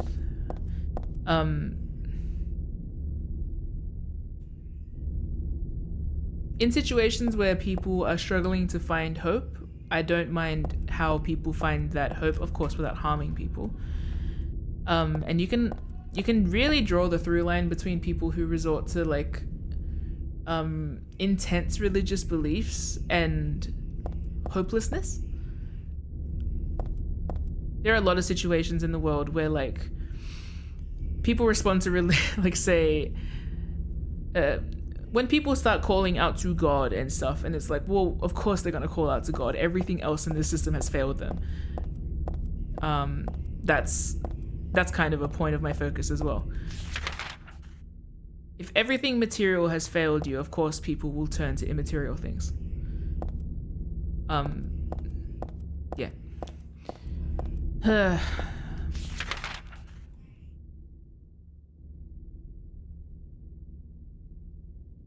You're only just now researching monotheism. We're already in the information age. I don't think you'll get full bonus from doing that. Sombrero?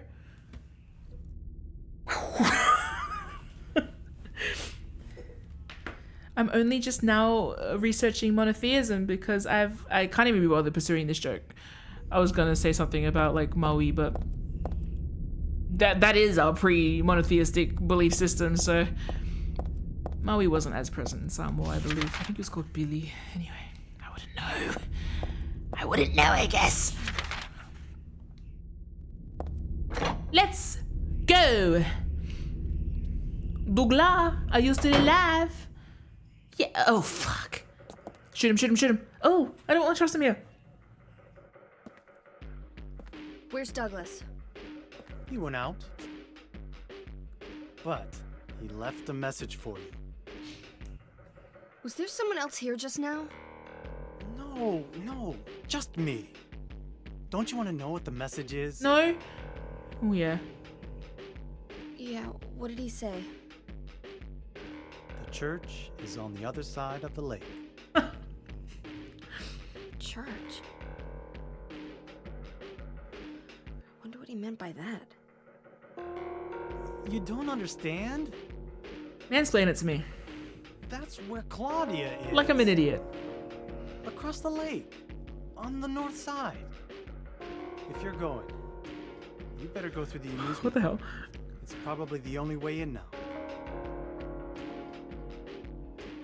Go northwest on Nathan Avenue. It's a bit far, but closer than heaven. Is that it for the message? Uh-huh. Thanks. The facial expressions are so good. Douglas really said that? Thanks. What's wrong? You don't trust me? In that waistcoat? In that waistcoat with those glasses with that middle part? With that voice? With your prank calls?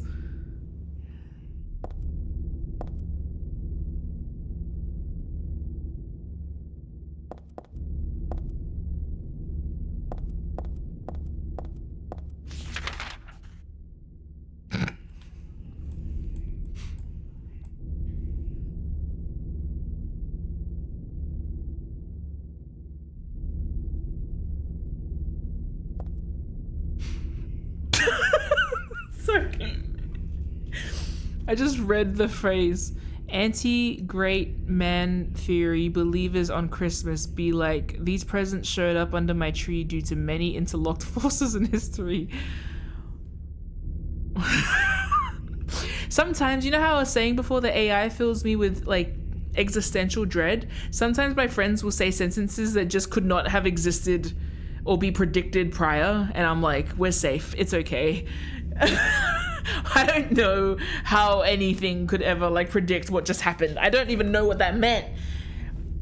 I'm getting a Silent Hill experience of what's going on in my chat. I can't pass it, like literally, but I just got a vibe that it's probably funny.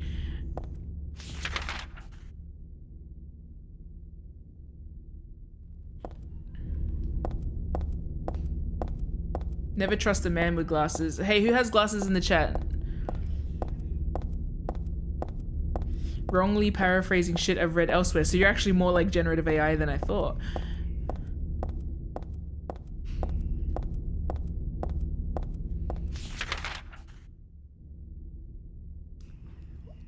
All glasses wearers in the chat? Raise your hand. Baku wears glasses? I'm not a girl, not yet a woman, but a man version. I'm not a man. Whoa, all you bitches nerds. I don't wear glasses. Well, I wear sunglasses. I can wear these glasses. I think I've had this conversation before where it's like, how many of you people wear glasses? You people, sorry. How many of you guys wear glasses? Why do I look like a villain from the 90s? You wear glasses and I'm currently deciding if it's morally okay to have a second pair. I mean, it is, yes. I feel like for half of my life wearing characters... Oh, see, when I think of Baku, I just think of a frog. All I need is time. All that is mine. Let's go to Nathan Avenue. I just realized how bright my lights are because this is such a relief. I did have to wrestle with myself about if it's morally okay to own 2 pairs of sunglasses. Like, these don't count as sunglasses I often wear out.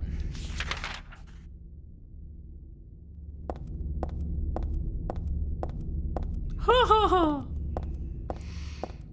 So, Vincent was referring to Heaven's Night, I assume. What was his instruction? Oh, what did he say? Rom, if you're out there, what did Vincent say? Go to the Nathan Avenue before heaven? I don't know. I don't know. Oh, I don't know. It's a bit far, but closer than heaven. Maybe that's like something to refer to the... That's a dog.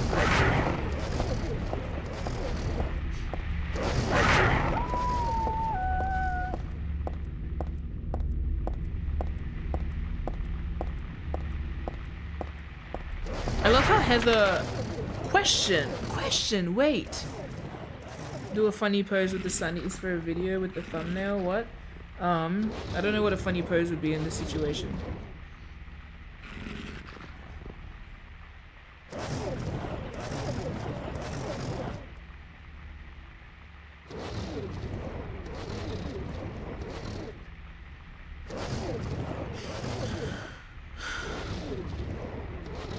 Can't think of anything else to do, sorry. It's so bright in here. Oh, a dog! Hound hour.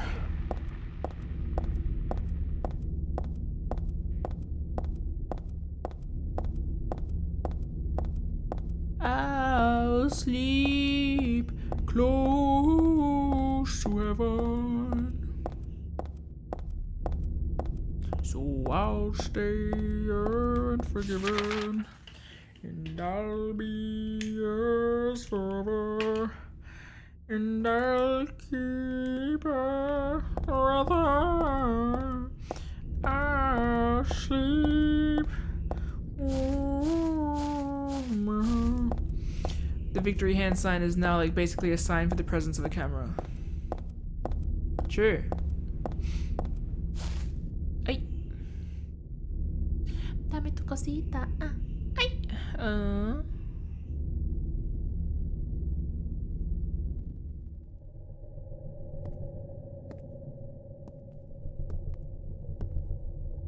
Yay! Amusement park!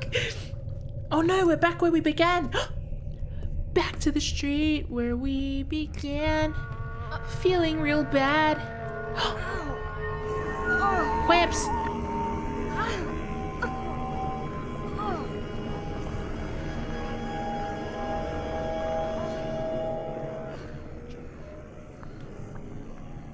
I got tummy cramps. Wait. Deja vu. Oh, hell. Oh, she's so cute. Oh, hell. Oh, hell.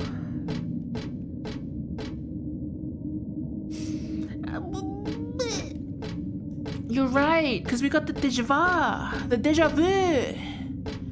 We've been here before.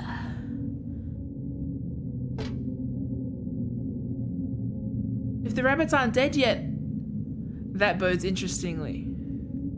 I want to mention something before I forget. First of all, I love amusement parks in real life and thematically in anything. Bitches know I'm always writing about amusement parks. I'm always writing about circuses. I'm always writing about freaking this shit, you know? It's good. I love it here. Amusement park over to get to the church across the lake. I love when a game that's as good as this feels like it was made for me, you know? Like it feels like, I don't know, it feels, what's the word? What's the thing that gender euphoria, but the different way, it's validating. What's the word? You know, anyway. Also, I want to mention when we saw a cutscene when Heather was asleep. We saw a cutscene with Vincent and Claudia talking in the room. And then Heather walked in, and there's no reason for her to think that there was someone else there. I guess you could say she read the room. But I think it's more likely that there is like this ties into the idea of like what you are able to perceive in Silent Hill even if you aren't there for it. And especially someone like Heather, who is in a way related to like one of the Silent Hill witches, I guess.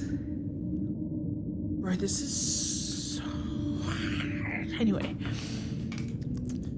You know that one of my one of the stories I want to write about Sam Moore, but I'm too scared, is about one of our like is kind of like a sister. I wouldn't call it a sisterhood, but like there are like female ghosts that roam certain villages, and like I guess in a way you would sort of like contextualize them. No, I don't want to talk too much about it. And the reason why I haven't written it is because it scares me. But it does kind of play into what I am enjoying about this game as well. Honestly, thematically, it aligns a lot, but I just don't talk about that story idea very much because I'm frightened of consequences. So, I don't know whose blessing I have to get for that.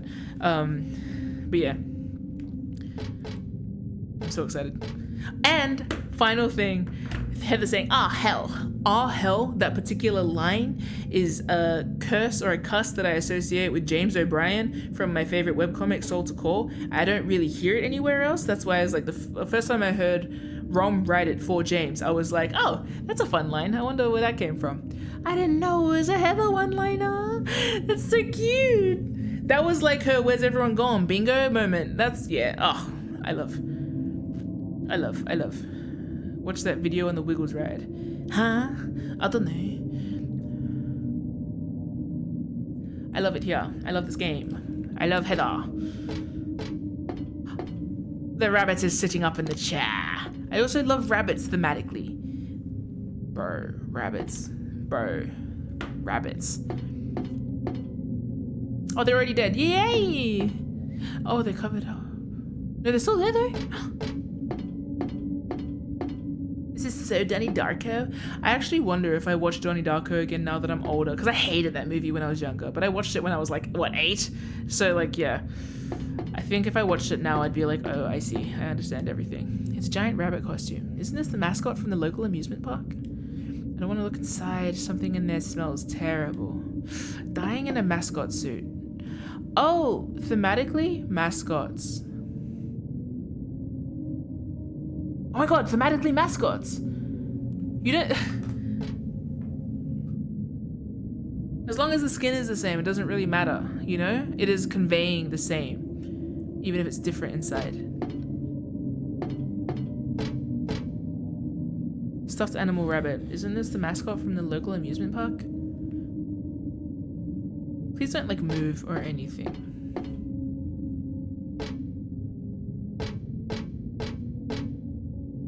There's a dead body inside this box thing. There's nothing interesting here. I love this, because the first time we came here... Oh, that clown. The first time, this is very Luna Park, actually. Oh my god, can everyone look up Luna Park? Actually, let me show you Luna Park real quick. I feel like everyone has to experience this. So Luna Park is a place in Sydney. And I just want you guys to see the face of the place. Hold on, let me bring you over to...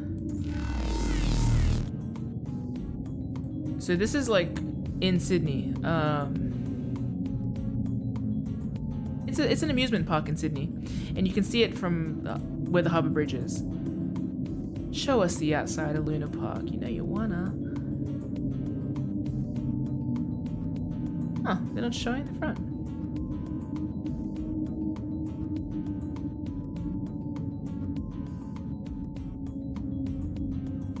One moment.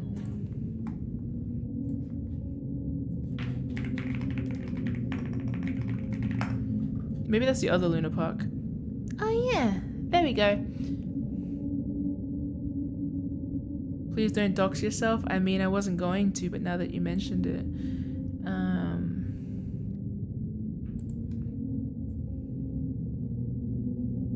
Yeah, here we go. Have a looky. So, Luna Park, Sydney.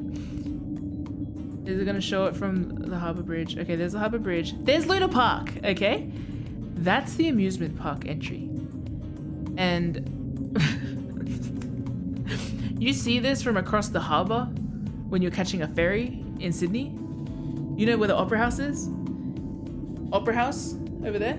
Harbour Bridge over there. And if you look just under Harbour Bridge, you see this face. That's Luna Park.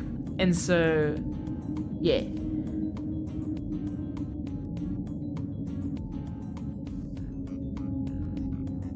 See how it perfectly suits the soundscape of Silent Hill? Oh, sorry, you might be hearing Cabanella's theme. Yeah, you're hearing both. It's eating her, and then it's gonna eat me. Oh my god.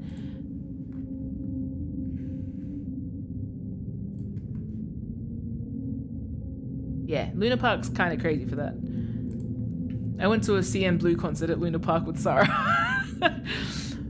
Which is a bizarre conversation. I don't even think I've been there for the actual amusement park. I just went there for a K-rock concert, I guess.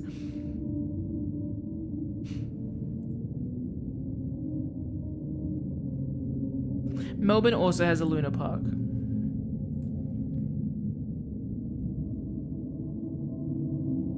Wow, that photo looks so photoshopped.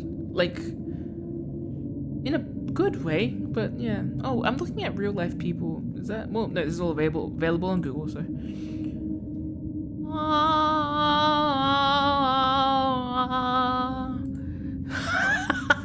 That shit's fucked. That's fucked up. Oh boy. We used to have a place called Wonderland in Australia, Sydney, and I went there like once, and it was one of my favorite memories. I took a camera. I recently got like a camera that at the time I thought it was a proper camera. It was a disposable, and I didn't know that you couldn't open up those cameras. So I think I dropped it on the floor, and it opened, and the film came out, and all of my photos from our day at Wonderland just got wiped. The days of physical film and being 10. So the memories of the day that we went to Wonderland didn't exist, and then they were lost to the camera failure the days before smartphones. And also Wonderland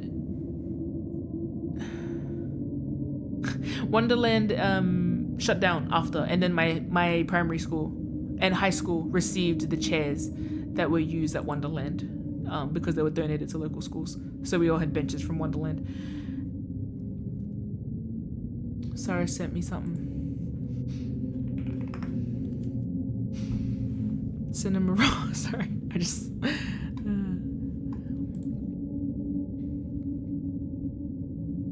Oh my god! What the fuck, Sarah? This is fucked up. With this music in the background, this is yuck. Hold on.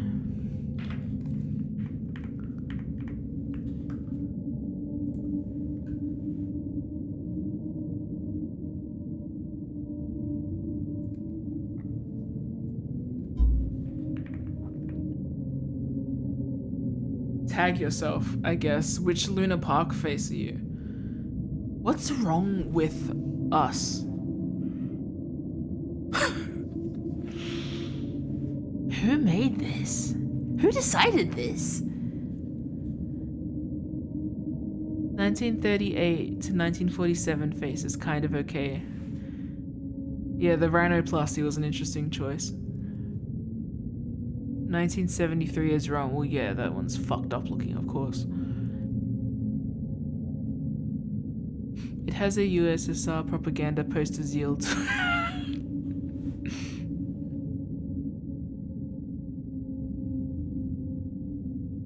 Late 1950s feels like me. I feel like it has my facial proportions. I feel like I could cosplay that pretty accurately. Has anyone cosplayed the Luna Park face? And they just have to walk like all day?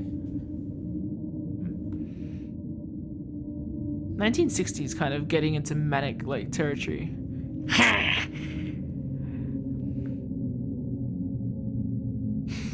Anyway, I feel like I'm going more wild looking at this. His name is Barton, so the Barton face? Oh wait, that's the artist. We're gonna play Silent Hill. I'm actually a bit less freaked out. Never mind you spreading misinformation, spread it! Who cares? Australia is not that real. Alright, let's go back to the game that was immaculately setting a tone for me before I got distracted by Luna Park. Anyway, what I find interesting is that we started the game here and we had a certain reaction to everything, and now we're back and I'm feeling pretty chill about it. And I think that development feels like the point, you know?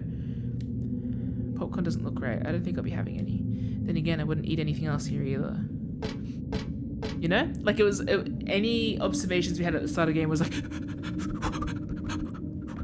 you know? But then now I'm looking at it and I'm like, oh yeah, this is better than the flesh, like hospital, that's fine. Oh yeah, of course there's a body in a cage, at least it's in a cage. I find that desensitizing. I love when games play with the idea that when you get desensitized to it, it's also like functionally doing something with the character. And in this case, we also know that Claudia was like, we are building your resilience by killing your dad. Which, by the way, is so cult, you know? That's so, the lesser version of that is, it's kind of like a comfort that happens in a lot of religious circles, which is everything happens for a reason. Which like, I can understand why that would be a comforting statement, but sometimes it also, when it's put too far ahead of actually processing what's happened, it feels like it's justifying bad shit happening to you in a way that doesn't really make sense. So I feel that sometimes with like with the sentiment that Claudia said about like you had to experience this so that you could be a better servant of God, basically. And then like, I hate that the way that when we get used to the game, we're kind of proving the point of like, hey, if you hadn't gone through that, then you wouldn't be able to coolly look at this, right? You know? If you don't eat lots of burn your mouth chili, then you won't develop a resilience to chili. So just eat it, you know? Yeah, anyway, meta. I love the meta gaming of interactive media. It's so yucky. Because the choice to start the game, yeah, oh shit, I die here on a roller coaster. Maybe if I change my fate based on the last time I played this, like I don't get hit by a roller coaster cart, that's gonna have implications.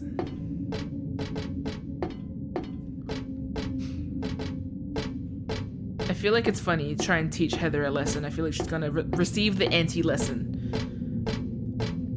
Because she's not here to learn a lesson, she's here to shoot someone. She just wanted to go home. She's so... Oh, you again.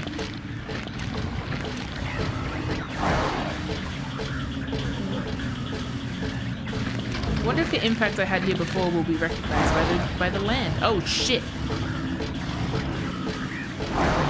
Oh my. Oh my gosh.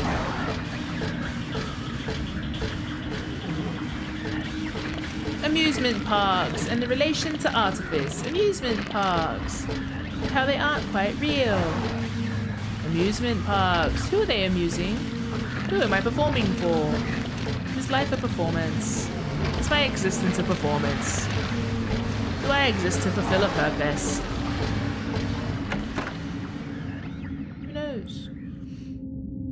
This entire game is a simulation to teach Heather to look both ways before crossing the street. In the States, we have something similar called Safety Town. Actually? Every time I look at Luna Park face, there are more things to notice. It's a true wonder. And, yeah. There's a rabbit stuffed animal here.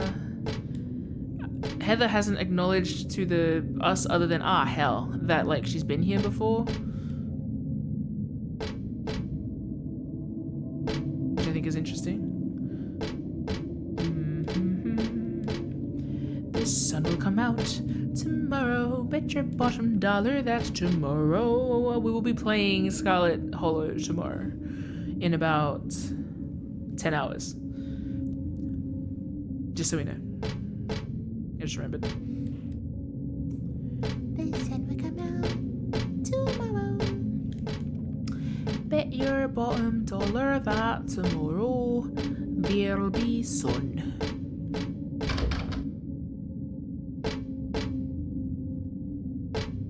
It's a hard knock life for us. It's a hard knock life for us.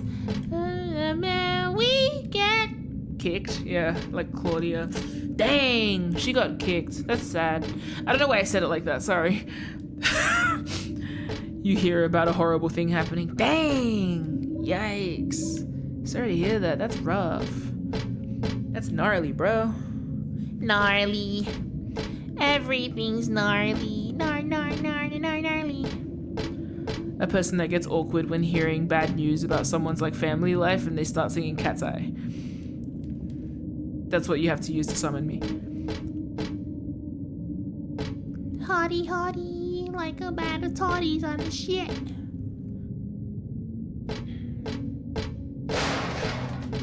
Alright. What did that? What was that about? What did that? Did you just change? Oh, that's bad! The sweet seemed to have fallen from the shelf and gotten crushed. This wasn't part of my dream. Dream! She acknowledged it. Yeah, but that your dream didn't have this in it, maybe. So there's a discrepancy. But maybe because it wasn't a dream, maybe it was a past simulation. I'm trying to remember why I researched so much about reality being a simulation. First of all, I think I've just always been like this. And also, I remember, so one of the characters, I have an OC. He's still active. In the field. Where, anytime I didn't know what to write about, so like for school, we had, like I did art and then I did extension to English, which is just like you have to spend the whole year writing something or doing something literature related. I wrote a short story. And this character was the subject of a lot of the things that I wrote about in school, which was just a lot of exploration about like what it means to be here at all. Like reality, what makes reality, what is it that defines being here? What is it that defines life? What is it that defines like what is alive, what is dead, what does it mean to die, what, like all of that kind of stuff. Through the lens of like a character that's usually an artist type. Usually makes stuff.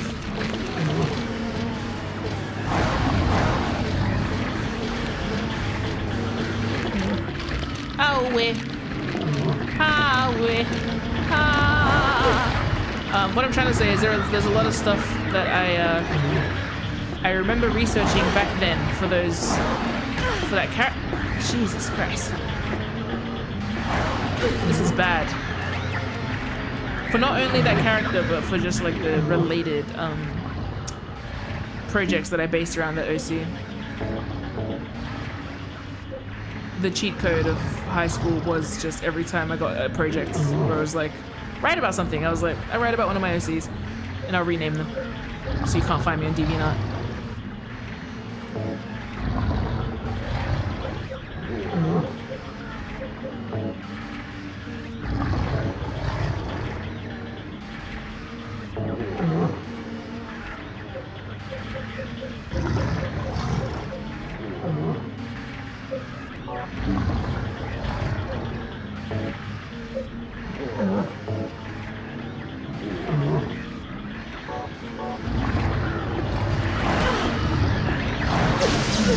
Hello? Doesn't affect you? Can you please leave? Don't hit me, you're like a dinosaur!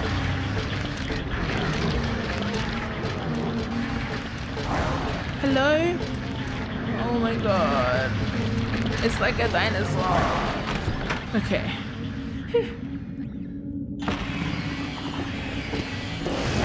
It's the worst time to keep talking. The reason why I was bringing up that OC was because I talk a lot, I did a lot of research about simulations. I think this is also why I'm really into time loops.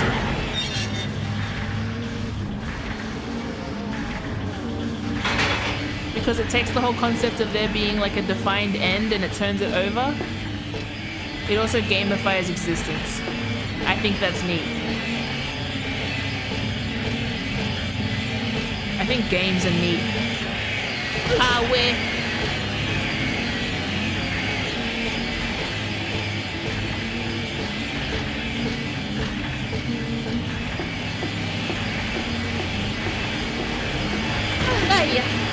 I don't want to get hit by a train. I don't want to get hit by a cart. I don't want to get hit by a fang.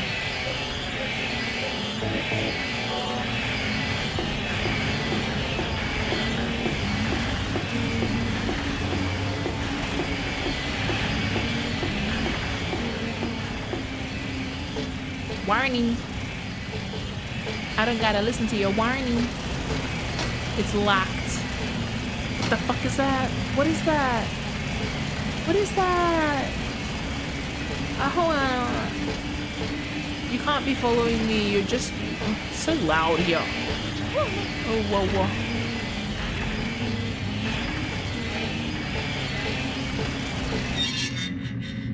So I know not to get hit by a cart this time, right? Right, fellas? Right? What if I climb in through this window?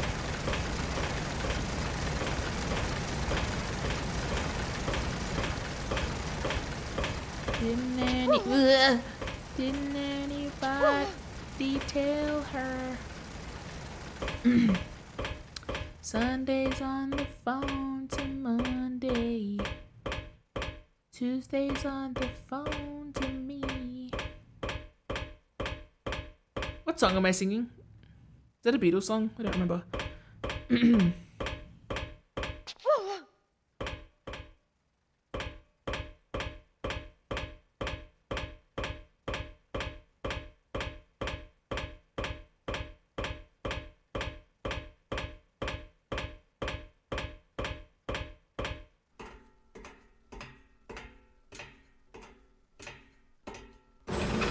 Not again.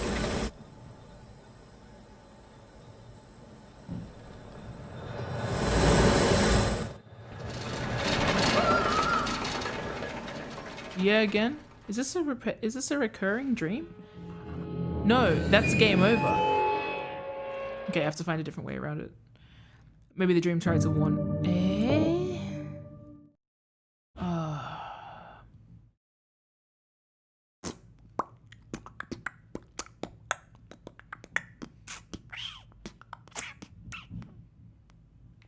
That's not great. If I could find a key or something to open that door, because it isn't like it's locked. It's not like inaccessible. Shit.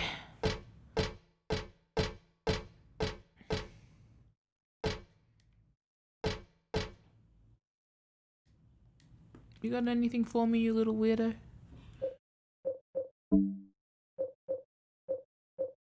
Maybe there's something I'm missing on the way up. Let me just check once more, and then I might wrap up soon.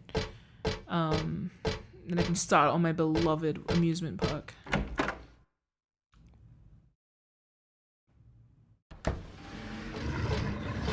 What's roaring? Rawr. Oh, you punch each other like rock'em sock'em robots.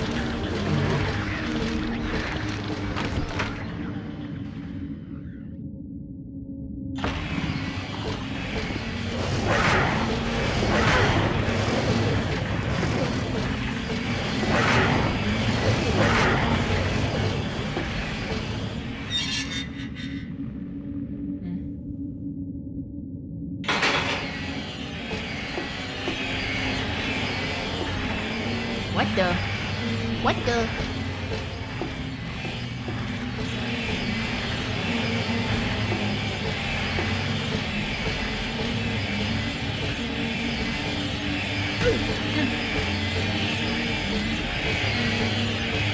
I like the doo-doo. It really does feel like someone's chanting over me.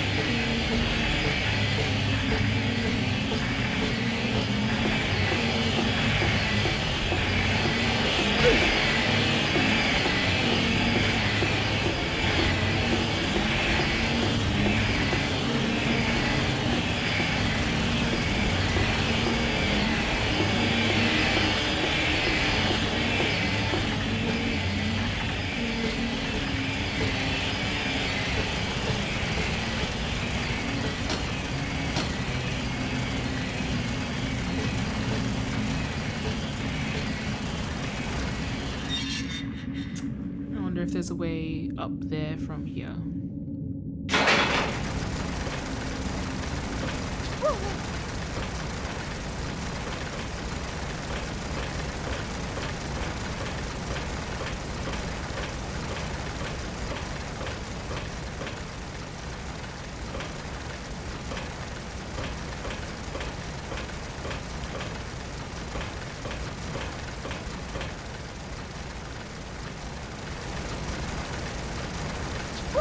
Is that a little climbable ledge?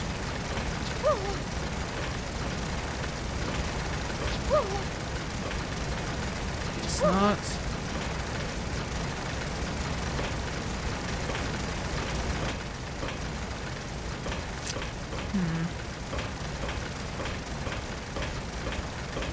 I'll look more closely at my surroundings here, because surely there is something.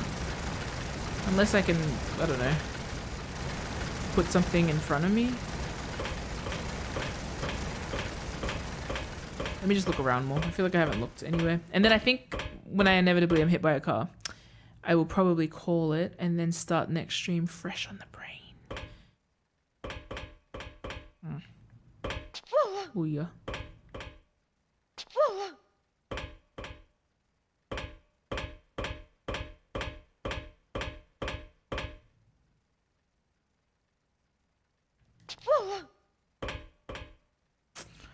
It's too pissy of a way to go. What if I set the shit on fire? Whoa! Man, the backwards lean is like really bad. Stressful.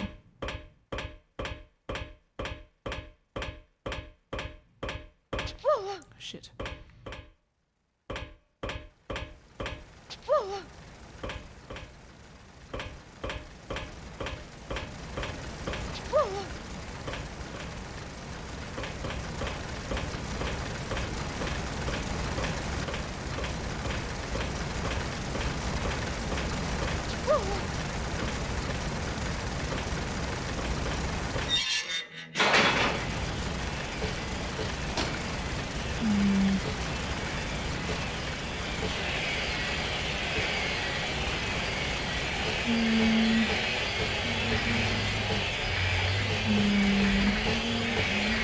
I feel like maybe I missed something in the main area. Let's have another look.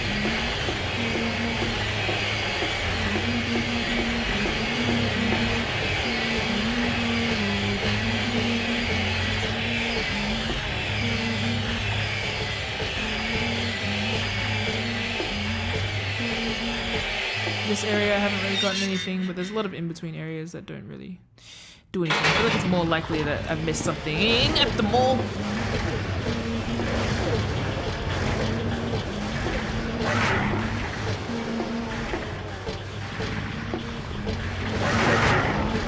Good lord, good lord, good lord, goodness gracious.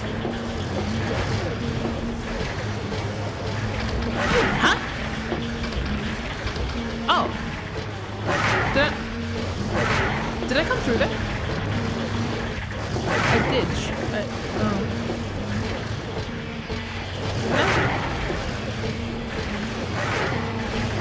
No, that's the one. It's not the main. Anyway. Sorry. I didn't mean to bother you. Excuse me, pardon me. You are very, very tall and mean to me. Stop it. Oh my god, you're waving those batons around like the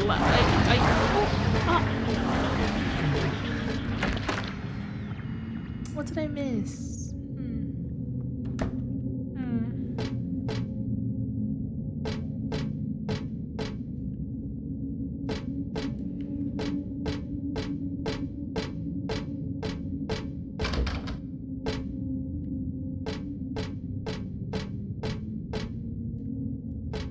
You pointing or? Oh, bullets. Yay, I keep thinking there's a butter. I'm like, well, I don't need butter. Oh, there was something there. Is it a key? Yes. All right, we'll finish this part and then I'll go. Good. Hey, I have the ability to learn from what has killed me in a dream. And because dreams are so distinguishable from reality here, I think that's fine. Especially in Silent Hill 1, we really set the precedent that going into the other world is not a dream at all. Not a strange dream that I'm having. Anyway, because I dreamed of this before, I know how it's gonna end, so I know I need to do this differently. And this time I have a key, and the key is aligned with the cult circle, so I think that that's normal and fine and probably good. I got punched right in the face. You're all so mean to me. Turkey drumstick looking ass, having ass, long ass, leg ass, Louis Vuitton boots, killing a 17-year-old about it. You're also a loser. Anyway.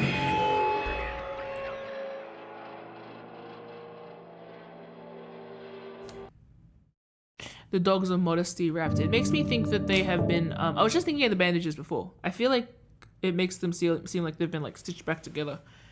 Or like, when you like washi tape something back together. Yarg. I should have known it was here because that's along the cult puzzle. Because it's the thing that changed. If everything remains consistent, then look at the thing that has changed. Maybe it will have a secret special key left for you. By a cultist that drew the circle. Or maybe you're the cultist leaving the circles. I mean, it does help you remember what you're doing to get out of Silent Hill. You know what the interesting thing is too? I had this dream before I even came here. Which is not helping with the idea that like, this reality already exists, I'm just traversing it, you know? But it can be changed. It is not consistent. These aren't recurring dreams, they change every time. Okay. Good to know. It's really loud. Alright, let's change my fate. Oh no. What the hell is this? I feel like I'd catch something nasty if I touched it. Really better not mess with it. Not that I especially wanna.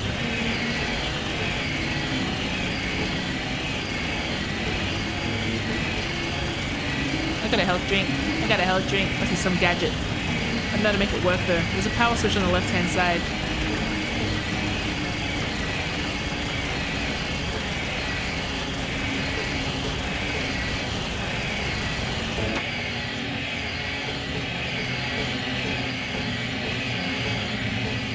It's really quite loud here. Okay, let's go. Something to think about as we travel down the road. Roller coasters on a track, a predetermined track that you follow. To jump off this track is to die. You follow the track to the desired outcome, or else you die. Even if the track is broken, even if it's precarious and scary and troubling. If you deviate from the track, you will die. Here is Heather, in the position of a roller coaster cart. Not the person, but the thing itself. She's not riding a cart. Upon thy shoulders is the fate of everyone that is, in this fucking circus. That's rude.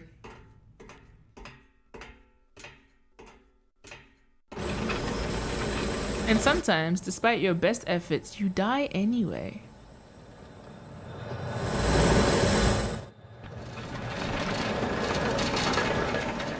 Wait, I didn't get hit this time. I knew it was coming, or it was slower.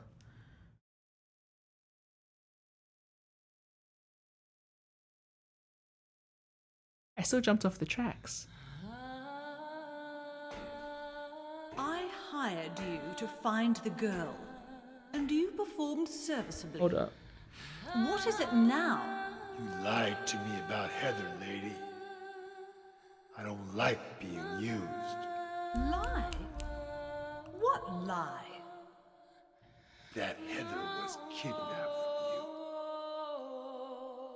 But it's true. She was originally one of us.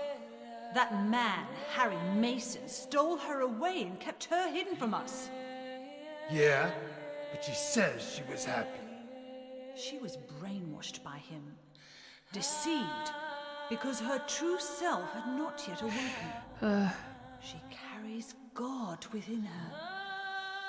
But when a lesser, Mother of God, truly awakens, Yeah? What's gonna happen? she will usher in the eternal paradise. What kind of place is that?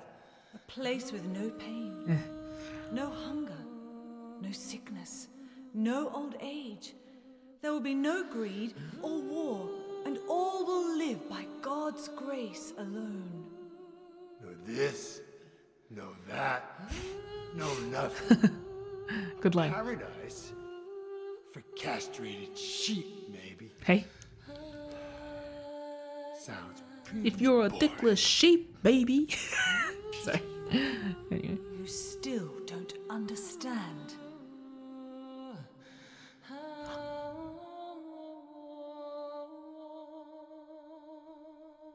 You're going to kill me? Is it really so easy for you? I've done it before. Then I truly do pity you.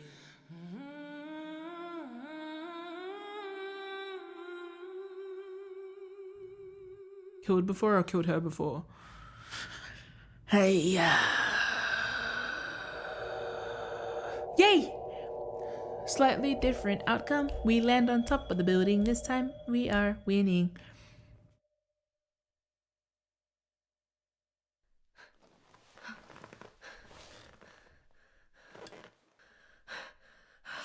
We're good, Heather. You didn't land that far away. Yay. What a realistic sliding off a thing when you've just woken up, landed on it. Animation. That was very real. Oh my god, the sound. Oh!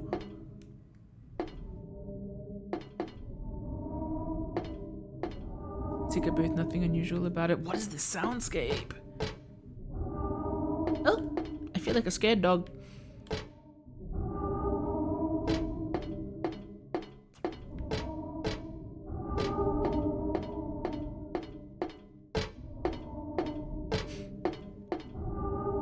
Oh, something is very wrong. Maybe that's just a hedge. No.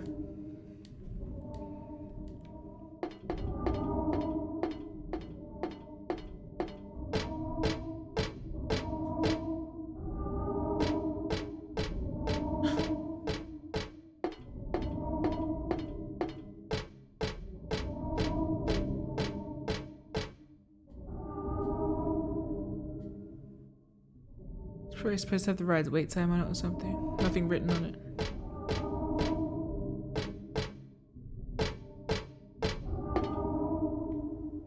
I love this sound. It's so off-putting. What's it called?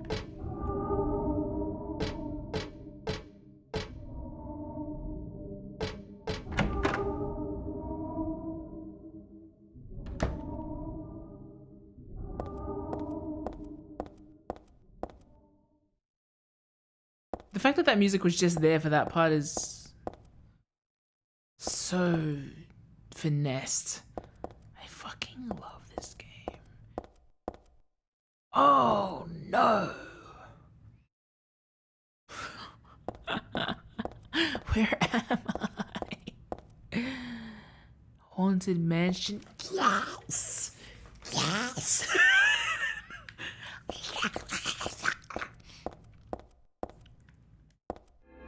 It's so good. I won't even begin to look because I'm excited to play again whenever. But, we're in a haunted mansion. That's like my favorite. I hate to keep saying it's meta, but it is. A haunted mansion within a horror game? You mean manufactured horror? In a game about manufactured horror?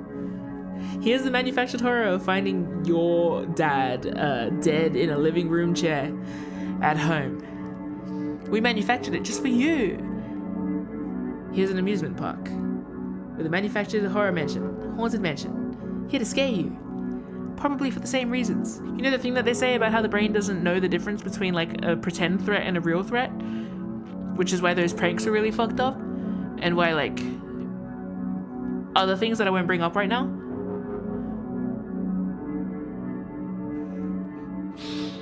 Damn, this is like monk training for me.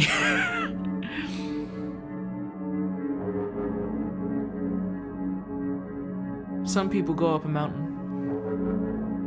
Christians be doing other shit. This ain't Christians though, this is something else. This is sun god. God, I really am studying the right thing right now, actually.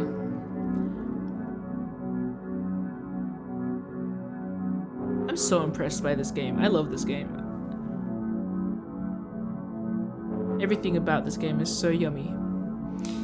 And it's like at the perfect point in the Silent Hill brainscape, just to land right perfectly where I need it to. It's like the perfect third installment, you know? I've had two different experiences. It being the sequel to one of them is so like tasty.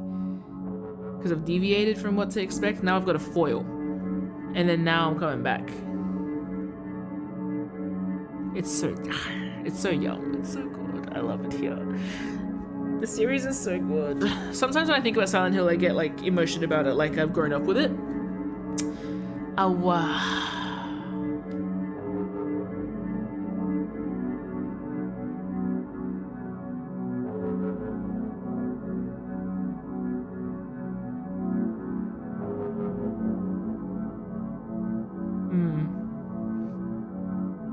I haven't even really thought about Douglas yet, but I'm trying to see what happens with that. I don't know. It's pretty scary. Pretty scary indeed. This is bad. This town is bad. I love it here. But I love Minmo more. Let's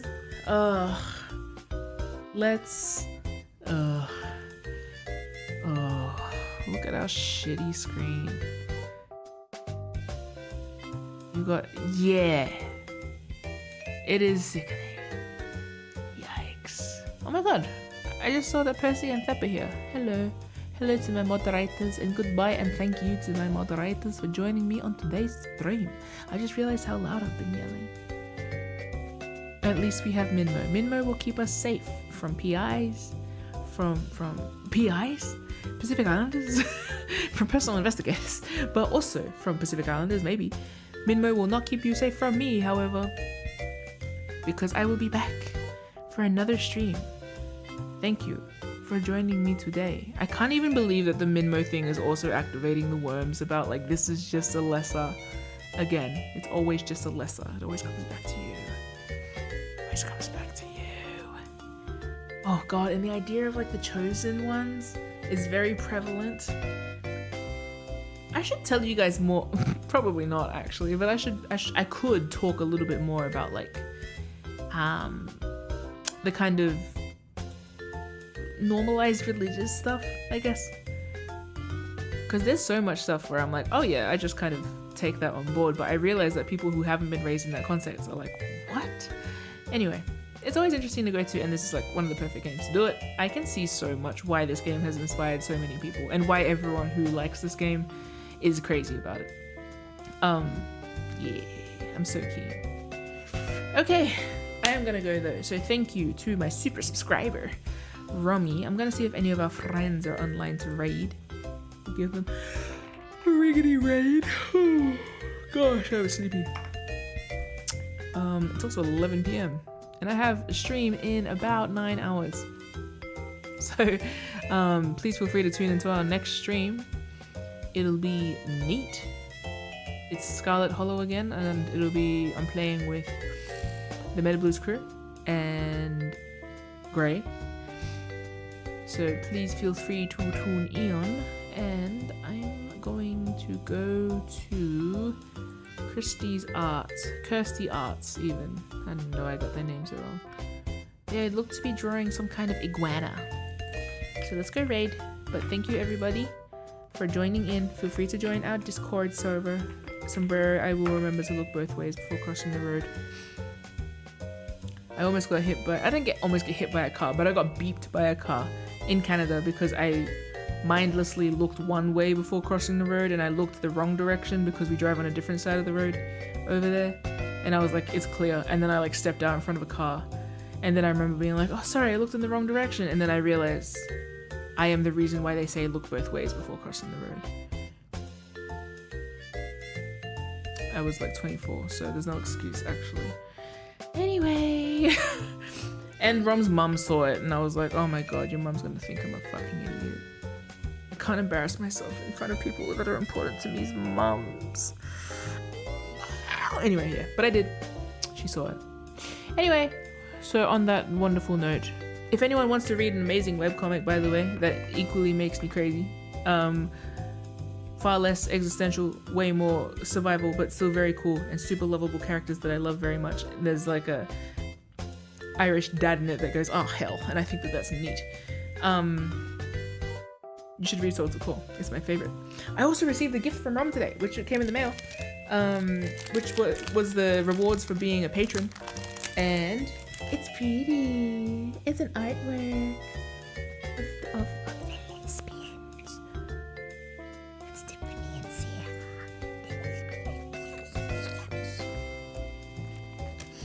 Well, I guess they're not the lesbians. One of them is clearly a lesbian, but they are in love. And one of the special gifts that came with this one was also this sticker. Because while I was saying a lot of the themes in Soul to Call are not the same as Silent Hill, Rom's aesthetic is clearly fucking inspired by Silent Hill 3 especially, I'm finding. A lot of the blood soakedness, because this is a universe that has blood mancy in it, so blood magic. Yeah, and also like a lot of material growth. So like, when basically there's a hospital in it that also sucks. I didn't know Silent Hill before I met the Soul to Core hospital, and I was like, this place is awful. This place fucking sucks. And then I got to Silent Hill and I was like, oh, I see that shitty hospitals are like a thing here. But I didn't think it was related, because in Soul to Core it's like one of the main, seeming like an antagonist, eek, is like a doctor. So it's a little bit like Resident Evil 2. It's my favorite. It's such a good webcomic. Anyway, you should read it. And this sticker says, I visited the Flesh Hospital, and all I got was this lousy sticker. Because, spoilers, there's like an arcane circle thingy that leads to a flesh explosion. You don't, like, it becomes a, we don't know why it's like this, but it is after like a ritual took place. So that, maybe it's becoming a Strider. They don't seem materially flesh. They seem like something else. But I guess it's got to start somewhere. Oh, it actually kind of looks like a face. Oh, it kind of looks like a skull. I reckon it is a... But that looks like ribs. Could be both. I love it. You can like analyze the monsters and shit, and it sometimes tells you stories. Anyway, Love a good webcomic. Also, if you look closely, Rom drew a little fish dog on the thank you card. Right there. See him? Right next to the MIM. Anyway. We're gonna go now, but you should read that webcomic. And tune in tomorrow morning. Well, tomorrow morning my time, it'll probably be like normal hours America. And I'm so sorry I don't remember what time it is in Asia in general. I just know it's like closer to our time, so more normal. But yeah. All of your sleeping habits suck, so I don't really know how to judge it. Anyway. Hope you feel better, Libra, and also hope everyone as well. We're going to go raid Kirsty Arts now. Feel free to join the Discord server, and I will see you in less than a school day. Show 3, 2, 1. All the best, all the rest. See you later, and goodbye. You're fucking normal. Why? Goodbye.